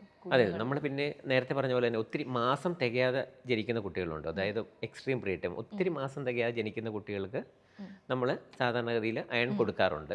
അത് 1 വയസ്സ് വരെയാണ് കൊടുക്കുന്നത്. 1 വയസ്സിന് ശേഷം സാധാരണ നമ്മൾ ഒരു സപ്ലിമെൻറ്റും ആവശ്യമില്ല. ഇനി രക്തപരിശോധനയിൽ എപ്പോഴെങ്കിലും നമ്മൾ അയണിൻ്റെ അംശം കുറവാണെന്ന് കണ്ടാൽ മാത്രമേ ഉള്ളൂ നമ്മൾ അയൺ കൊടുക്കുന്നത്. അതും ഒരു 3 തൊട്ട് 6 മാസം വരെയാണ് നമ്മൾ മാക്സിമം കൊടുക്കുക. അതേപോലെ ഇപ്പം ഈ ഡെഫിഷ്യൻസി ഉണ്ടെങ്കിൽ അതേപോലെ കുഞ്ഞുങ്ങൾ പ്രോപ്പറായിട്ട് ഫുഡ് കഴിക്കാത്തത് ഒരു കോമൺ ബുദ്ധിമുട്ടാണല്ലോ. പാരൻസ് ഒക്കെ അങ്ങനെ പരാതി പറയാറുണ്ടല്ലോ. അതെ, കുട്ടികൾക്ക് ഏറ്റവും കൂടുതൽ കുട്ടികളെ പരാതി പറയുന്ന തൂക്കം വെക്കുന്നില്ല, ഈ വിശപ്പൂർവ്വമാണ്, കുട്ടിയൊന്നും കഴിക്കുന്നില്ല. അതൊക്കെയാണ് മാതാപിതാക്കളുടെ പ്രധാനപ്പെട്ട പരാതികൾ. അപ്പോൾ ശരിക്കും നമ്മൾ കുട്ടികൾക്ക് ഈ വിശപ്പ് നോർമലി കുറവാണെങ്കിൽ നമ്മൾ എന്തെങ്കിലും അതിന് കാരണങ്ങളുണ്ടാകാം. ചിലപ്പം വളർച്ചയാകാം, ഇല്ലെങ്കിൽ അങ്ങനത്തെ പ്രശ്നങ്ങൾ, അതായത് വേംസ് മൂലമാകാം, ഇല്ലെങ്കിൽ എന്തെങ്കിലും അസുഖത്തിൻ്റെ തുടക്കമാകാം. അപ്പോൾ അങ്ങനെ അതിൻ്റെ എന്താണ് കാരണങ്ങൾ എന്നറിഞ്ഞതിന് ശേഷം മാത്രമേ മരുന്ന് കൊടുക്കാവുള്ളൂ. ഇല്ലെങ്കിൽ നമ്മളിപ്പം കാണാറുള്ള ഒരു പ്രവണതയാണെന്ന് വെച്ചാൽ മെഡിക്കൽ ഷോപ്പിൽ നിന്ന് ഇപ്പോൾ ശരിക്കും മെഡിക്കൽ ഷോപ്പിൽ ഒരു മരുന്ന് പോലും പ്രിസ്ക്രിപ്ഷൻ ഇല്ലാതെ കൊടുക്കുന്നില്ല. മെഡിക്കൽ ഷോപ്പിൽ നിന്ന് മേടിച്ച് കൊച്ചിക്ക് വിശപ്പിനുള്ള മരുന്ന് കൊടുക്കുക, ഇല്ലെങ്കിൽ നമ്മൾ മൾട്ടി വൈറ്റമിൻസ്, വിറ്റാമിൻ മരുന്നുകൾ മേടിച്ച് ചുമ്മാ കൊടുക്കുക. ഒരു കാരണവശാലും അങ്ങനെ ചെയ്യരുത്. കാരണം എന്ന് വെച്ച് കഴിഞ്ഞാൽ കുട്ടിയുടെ എന്തെങ്കിലും വിശപ്പില്ലെങ്കിൽ അത് എന്തെങ്കിലും കാരണം കാണും. അപ്പോൾ എന്താണ് കാരണം എന്ന് കണ്ടുപിടിച്ച് അത് ഭേദപ്പെടുത്തിയതിന് ശേഷം മാത്രമേ ആവശ്യമെങ്കിൽ നമ്മൾ ഈ വിശപ്പിന് സാധാരണ കുട്ടികൾക്ക് നമ്മൾ മരുന്നുകൾ അങ്ങനെ കൊടുക്കാറേ ഇല്ല. കാരണം 1 വയസ്സ് വരെ നമ്മൾ വൈറ്റമിൻ ഡി കൊടുക്കും. അതിനുശേഷം നോർമലി കുട്ടികൾക്ക് ഒരു സപ്ലിമെൻറ്റും ആവശ്യമില്ല. കാരണം കുട്ടികൾ നോർമലി നമ്മൾ വീട്ടിൽ നിന്ന് നമ്മളെന്ത് കഴിക്കുന്നോ ആ ഫുഡ് തന്നെയാണ് കുട്ടികൾക്കും കൊടുക്കേണ്ടത്. തീർത്തും വിശപ്പില്ലാത്ത കുട്ടികൾക്ക് ഒത്തിരി അങ്ങനെ എന്തെങ്കിലും കംപ്ലയിൻറ്റ് പറയുകയാണ്, വേറെ പ്രശ്നങ്ങളൊന്നും വളർച്ചയോ വേറെ അങ്ങനത്തെ അസുഖങ്ങളോ ഒന്നും ഇല്ലെങ്കിൽ നമ്മൾ ഈ ഡൈജസ്റ്റീവ് എൻസൈംസ് ഉണ്ട്, അതായത് കുറച്ച് ദഹനത്തിന് സഹായകരമായിട്ടുള്ള എൻസൈംസ് ചില കുട്ടികൾക്ക് വെയിറ്റ് അനുസരിച്ച് നമ്മൾ കുറച്ച് നാളത്തേക്ക് കൊടുക്കാറുണ്ട്. അപ്പോൾ അതുവഴി നമ്മുടെ ദഹനം കൂടും, അതനുസരിച്ച് കുറച്ച് വിശപ്പ് അങ്ങനെ കൂടും. ഈ അപ്പറ്റൈറ്റിസ് സിറപ്സ് ഒക്കെ സുരക്ഷിതമാണോ ആക്ച്വലി കൊടുക്കുന്നത് കുഞ്ഞുങ്ങൾക്ക്? അപ്പറ്റൈറ്റിസ് സിറപ്പ് യൂഷ്വലി നമ്മൾ അങ്ങനെ കൊടുക്കാറില്ല സാധാരണഗതിയിൽ. നമ്മളിങ്ങനെ എന്തെങ്കിലും തീർത്തും വിശപ്പ് കുറവാണ്, വേറെ പ്രത്യേകിച്ച് അസുഖങ്ങളോ വേറെ അങ്ങനെ അനീമിയ അങ്ങനത്തെ വളർച്ച അങ്ങനത്തെ യാതൊരു പ്രശ്നങ്ങളും ഇല്ല, പിന്നെ വിശപ്പ് കുറവാണ്, വേറെ ഒന്നും പ്രശ്നങ്ങളില്ലാത്ത കുട്ടികൾക്ക് വേണമെങ്കിൽ ഡോക്ടർ നിർദ്ദേശപ്രകാരം ആ വെയിറ്റ് അനുസരിച്ച് നമുക്ക് ഡൈജസ്റ്റീവ് എൻസൈമുകളുണ്ട് ചെറുതായിട്ട് ദഹനത്തിന് സഹായിക്കുന്നത്, അത് വേണമെങ്കിൽ നമുക്ക് കൊടുക്കാവുന്നതാണ്. ഈ കുഞ്ഞുങ്ങളുടെ ഈറ്റിംഗ് ഹാബിറ്റ്സ് ഇംപ്രൂവ് ചെയ്യാൻ എന്തൊക്കെ നമ്മൾക്ക് പ്രാക്ടിക്കലി ടിപ്സ് ഉണ്ട് ഡോക്ടർ? നമുക്കറിയാം ഇപ്പോൾ ഈ മോഡേൺ ലൈഫിൽ മിക്കവാറും എല്ലാ വീടുകളിലും കാണുന്ന വെച്ചാൽ മൊബൈൽ വെച്ച് കൊടുക്കും. അപ്പോൾ കൊച്ചു മൊബൈൽ കണ്ടിങ്ങനെ കഴിക്കും, അമ്മ കൂടെ ഇരുന്ന് ഇങ്ങനെ വാരി കൊടുക്കും, അങ്ങനത്തെ ഇതാണ് ശരിക്കും. അതൊരു ഹെൽത്തി ഹാബിറ്റ് അല്ല ഒരിക്കലും. പലരും എളുപ്പത്തിന് വേണ്ടി ചെയ്യുന്നതാണ്. കുട്ടികൾ ഓരോ ഫുഡ് കണ്ട് അതിൻ്റെ നിറവും മണവും രുചിയും എല്ലാം അറിഞ്ഞ് വേണം ശരിക്കും പറഞ്ഞാൽ കഴിക്കാൻ വേണ്ടി. നോർമലി നമ്മൾ പറയുന്ന പോലെ ഇപ്പം 6 മാസം വരെ എല്ലാ കുട്ടികൾക്കും ബ്രസ്റ്റ് ഫീഡിങ് മാത്രമേ ഉള്ളൂ. ബ്രസ്റ്റ് ഫീഡിങ് ഉണ്ടെങ്കിൽ അത് മാത്രമേ കൊടുക്കാൻ പാടുള്ളൂ. 6 മാസത്തിന് ശേഷമാണ് കുട്ടികൾക്ക് നമ്മൾ അടുത്ത ആഹാരം കൊടുത്തു തുടങ്ങുന്നത്. നോർമലി നമ്മൾ 6 മാസത്തിന് ശേഷം ആദ്യം കൊടുക്കുന്നത് മറ്റേ കുറുക്കുകളാണ്, സെമി സോളിഡ്. രാഗി, ഏത്തയ്ക്കാപ്പൊടി അത് രണ്ടും വെള്ളത്തിൽ കുറുക്കി നമ്മൾ മധുരത്തിന് വേണ്ടി സാധാരണ നമ്മൾ ഈ പനക്കൽക്കണ്ടം അങ്ങനെയൊക്കെ പറഞ്ഞുകൊണ്ട് അങ്ങനെ ഇട്ട് ആ കുറുക്കുകളാണ് ആദ്യം സ്റ്റാർട്ട് ചെയ്യുന്നത്. അപ്പം 6 തൊട്ട് 8 മാസം വരെയുള്ള കാലഘട്ടങ്ങളിൽ 1 അല്ലെങ്കിൽ 2 നേരം നമുക്ക് ഈ കുറുക്കുകൾ കൊടുത്തു തുടങ്ങാം. അപ്പം അത് കഴിഞ്ഞ് 8 മാസമൊക്കെ കഴിയുമ്പോൾ 7, 8 മാസമൊക്കെ ആകുമ്പോഴത്തേക്കാണ് പതുക്കെ നമ്മൾ അടുത്ത്, അതായത് അരിയാഹാരങ്ങൾ, ചോറ് അരച്ച് കൊടുക്കാം, ഇഡലി, ദോശ അങ്ങനെയൊക്കെ നമുക്ക് കൈകൊണ്ട് വീച്ചി കൊടുത്തു തുടങ്ങാം, ഏത്തയ്ക്ക പുഴുങ്ങിയത്, അങ്ങനത്തെ ഒരു 7, 8 മാസങ്ങളിൽ നമുക്ക് കൊടുത്തു തുടങ്ങാം. പിന്നെ പതുക്കെ ഓരോ ഫ്രൂട്ട്സ് ആയിട്ട്, ഇപ്പം ആപ്പിളൊക്കെ ആണെങ്കിൽ നന്നായിട്ട് വേവിച്ചിട്ട് അങ്ങനെ കൊടുക്കാം. പിന്നെ ഓറഞ്ച് നീര്, അങ്ങനെയൊക്കെ നമുക്ക് 8, 9 മാസങ്ങളിൽ പതുക്കെ കൊടുത്തു തുടങ്ങാം. 10 മാസത്തിന് ശേഷം വേണമെങ്കിൽ കുട്ടികൾക്ക് മുട്ടയുടെ മഞ്ഞ കൊടുക്കാം. അതിന് ശേഷം പതുക്കെ വെള്ളം കൊടുത്തു തുടങ്ങാം. ഇങ്ങനെയാണ് കുട്ടികളുടെ ആഹാരക്രമങ്ങൾ നമ്മൾ ആദ്യം സെമി സോളിഡ്, പിന്നെ പതുക്കെ സോളിഡ് കൂട്ടി കൊടുത്ത് 1 ഇയർ ആകുമ്പം പിന്നെ നോർമൽ. 1 ഇയറിന് ശേഷം കുട്ടികൾക്ക് നോർമലി നമ്മളെന്ത് വീട്ടിൽ കഴിക്കുന്നു എല്ലാ ഫുഡും കഴിക്കാം. അപ്പോൾ അതാണ് നോർമലി കുട്ടികളുടെ ഡയറ്റ്. ഈ കുഞ്ഞുങ്ങളുടെ ഹെൽത്തുമായിട്ട് ബന്ധപ്പെട്ട് പാരൻസിനുള്ളൊരു മിസ്അണ്ടർസ്റ്റാൻഡിങ് എന്താണ്? അല്ല, എല്ലാവരുടെയും ഏറ്റവും വലിയ പ്രശ്നം അതാ, കുട്ടി കഴിക്കുന്നില്ല, കുട്ടി വെയിറ്റ് വെക്കുന്നില്ല, കുട്ടി ആക്റ്റീവ് അല്ല, അങ്ങനത്തെ കുറേ കംപ്ലൈൻറ്റുകളാണ് സാധാരണഗതിയിൽ മാതാപിതാക്കൾക്ക് വരുന്നത്. പക്ഷെ നമ്മൾ ഓരോ കുട്ടികളെയും വെച്ച് നോക്കുമ്പോൾ അവരുടെ ബർത്ത് വെയിറ്റ്, അതായത് ജന്മസമയത്ത് എത്ര തൂക്കമുണ്ട് അത് വെച്ചാണ് നമ്മൾ കുട്ടികളുടെ വളർച്ച കറക്റ്റാണോ, ജന്മസമയത്തുള്ള തലയുടെ മറ്റേ ഹെഡ് സർക്കംഫറൻസ് പറയും, നമ്മുടെ തലയുടെ വ്യാപ്തി അതുണ്ട്, പിന്നെ ഹൈറ്റ്, അത് നമ്മുടെ പൊക്കം, അതെല്ലാം നമ്മൾ ഓരോ പ്രായം വെച്ചും നമ്മൾ കുട്ടികളെ കുത്തിവയ്പ്പിന് വരുമ്പോൾ, പിന്നെ ഓരോരോ വർഷമാകുമ്പോഴത്തേക്ക് അങ്ങനെയാണ് കുട്ടികളെ നമ്മൾ അസസ്മെൻറ്റ് നടത്തുന്നത്. നോർമലി ജനിക്കുന്ന കുട്ടികൾക്ക് നമ്മൾ 3 മാസം ആകുമ്പം കംപ്ലീറ്റ് ഒരു ഡെവലപ്മെൻറ്റ്, പിന്നെ പ്രീ ടൈം അതായത് മാസം തികയാത്ത കുട്ടികൾക്ക് ഒരു 3 മാസം ആകുമ്പോഴത്തേക്കും നമ്മളൊരു ഡെവലപ്മെൻറ്റ് അസസ്മെൻറ്റ് നടത്തും. ബർത്ത് വെയിറ്റ് എത്രയാണോ നമ്മൾ 5നും 6 മാസം ആകുമ്പോഴാണ് അത് ഡബിൾ ആകുന്നത്. ഇപ്പോൾ 2.5 കിലോ ഉള്ള ഒരു കൊച്ച് 5 അല്ലെങ്കിൽ 6 മാസത്തിനിടയിൽ 5 കിലോ ആകും. ബർത്ത് വെയ്റ്റിൻ്റെ 3 മടങ്ങ്. അപ്പോൾ അതായത് 3 കിലോ ആണെങ്കിൽ 1 വയസ്സാകുമ്പോൾ നോർമൽ വേണ്ട വെയിറ്റ് 9 കിലോ, 3 മടങ്ങ്. പിന്നെ ഓരോ വർഷം 2 കിലോ വെച്ചാണ് കൂടുന്നത്. അപ്പോൾ ആ ഇത് വെച്ചിട്ടാണ് നമ്മൾ കുട്ടികളുടെ ശരിക്കും പറഞ്ഞാൽ വളർച്ച കറക്റ്റാണോ, വെയിറ്റ് കറക്റ്റാണോ, ഹൈറ്റ് കറക്റ്റാണോ അങ്ങനെ നോക്കുന്നത്. അപ്പോൾ അത് ഓരോ ഏജിലും അറ്റൈൻ ചെയ്യേണ്ട ഒരു ഹൈറ്റും വെയിറ്റും എല്ലാം അത് ബർത്ത് വെയിറ്റ് വെച്ചാണ് നമ്മൾ നോക്കുന്നത്. അപ്പോൾ അത് നമ്മൾ നോക്കി നോർമലാണെങ്കിൽ പിന്നെ പ്രത്യേകിച്ചൊന്നും അറിയേണ്ട കാര്യമില്ല, എക്സ്ട്രാ സപ്ലിമെൻറ്റിൻ്റെ ഒന്നിൻ്റെ ആവശ്യമില്ല. പുതിയതായിട്ട് പാരൻസ് ഒക്കെ ആവുന്ന ഒരു ഡോക്ടറിന് എന്താ പറയാനുള്ളത് അവരോട്? അത് നമുക്കെല്ലാം അറിയാം. ശരിക്കും പറഞ്ഞാൽ ഈ മാറുന്ന സാഹചര്യം, മാറുന്ന കാലഘട്ടങ്ങൾ എന്ന് വെച്ചാൽ അച്ഛനും അമ്മയും ശരിക്കും പറഞ്ഞാൽ രണ്ടുപേരും വർക്കിംഗ് ആയിരിക്കും. അപ്പം അത് വളരെ കെയർഫുള്ളായിട്ട് കുട്ടികൾക്ക് എന്തായാലും 6 മാസം എക്സ്ക്ലൂസീവായിട്ടൊരു കെയർ, ഇപ്പം ഗവൺമെൻറ് ആയാലും ശരി എല്ലാ ഹോസ്പിറ്റൽസും 6 മാസം പറ്റേണിറ്റി ലീവും ഉണ്ട് ഇപ്പം. അപ്പം അത് മെൻ്റലി പ്രിപ്പയർ ചെയ്തിട്ട് തന്നെ കുട്ടികൾക്ക് മുന്നോട്ടുള്ള അവർക്കായിട്ടുള്ള സമയം നീക്കി വെക്കാമെന്ന് ഉറപ്പുണ്ടെങ്കിൽ മാത്രമേ ആ സമയത്താണ് ശരിക്കും പറഞ്ഞാൽ നമ്മൾ മുന്നോട്ടൊരു പേരൻ്റ് ആകണം എന്നുള്ള ഒരു തീരുമാനം എടുക്കേണ്ടത്. പിന്നെ പ്രധാനമായിട്ടും ഈ പറയേണ്ട ഒരു കാര്യമെന്ന് വെച്ച് കഴിഞ്ഞാൽ ഇപ്പം കുട്ടികൾക്ക് സ്ക്രീൻ ടൈം ഭയങ്കര കൂടുതലാണ്. അത് നോർമലി നമുക്കറിയാം കോവിഡ് അതിന് ശേഷമാണ് ഇപ്പം കുറച്ചും കൂടെ സ്ക്രീൻ ടൈം ഭയങ്കരമായിട്ട് കൂടിയത്. അതുമൂലം ഒത്തിരി പ്രശ്നങ്ങൾ ഇപ്പോൾ കുട്ടികളിൽ കണ്ടുവരുന്നുണ്ട്. പ്രധാനമായിട്ടും ഈ നേരത്തെ ഉള്ളതിൽ കൂടുതൽ നമ്മൾ ഈ ഹൈപ്പർ ആക്ടിവിറ്റി, പിന്നെ ഓട്ടിസം സ്പെക്ട്രം ഡിസോർഡർ ഉണ്ട്, അതായത് കുട്ടികൾക്ക് വളർച്ച പിന്നോട്ട് പോവുക, അങ്ങനെയൊക്കെയുള്ള ഒത്തിരി കാര്യങ്ങൾ. പിന്നെ ഈ റിഫ്രാക്ടറി എറർ, അതായത് കണ്ണിൻ്റെ പ്രശ്നങ്ങൾ, കാഴ്ചയുടെ പ്രശ്നങ്ങൾ, പിന്നെ അറ്റൻഷൻ കിട്ടാതിരിക്കുക, ഈ കാര്യങ്ങളൊക്കെ ഒത്തിരി കണ്ടുവരുന്നുണ്ട്. അപ്പോൾ അതായത് കുട്ടികളുടെ സ്ക്രീൻ ടൈം നമ്മൾ കറക്റ്റായിട്ട് ഫിക്സ് ചെയ്യുക. ഒരു കാരണവശാലും പിന്നെ ഈ കഴിക്കുന്ന സമയത്തുള്ള TV കാണിച്ചാൽ ഇല്ലെങ്കിൽ മൊബൈൽ കാണുന്നത്, അങ്ങനത്തെ കാര്യങ്ങളൊക്കെ പരമാവധി ഒഴിവാക്കി. കാരണം തീർത്തും ഒഴിവാക്കാൻ പറ്റില്ല, കാരണം ഇപ്പോൾ കുട്ടികളുടെ നോട്ട്സ് ആയാലും നമുക്ക് വാട്സപ്പിലായിരിക്കും അയച്ചു കിട്ടുന്നത്.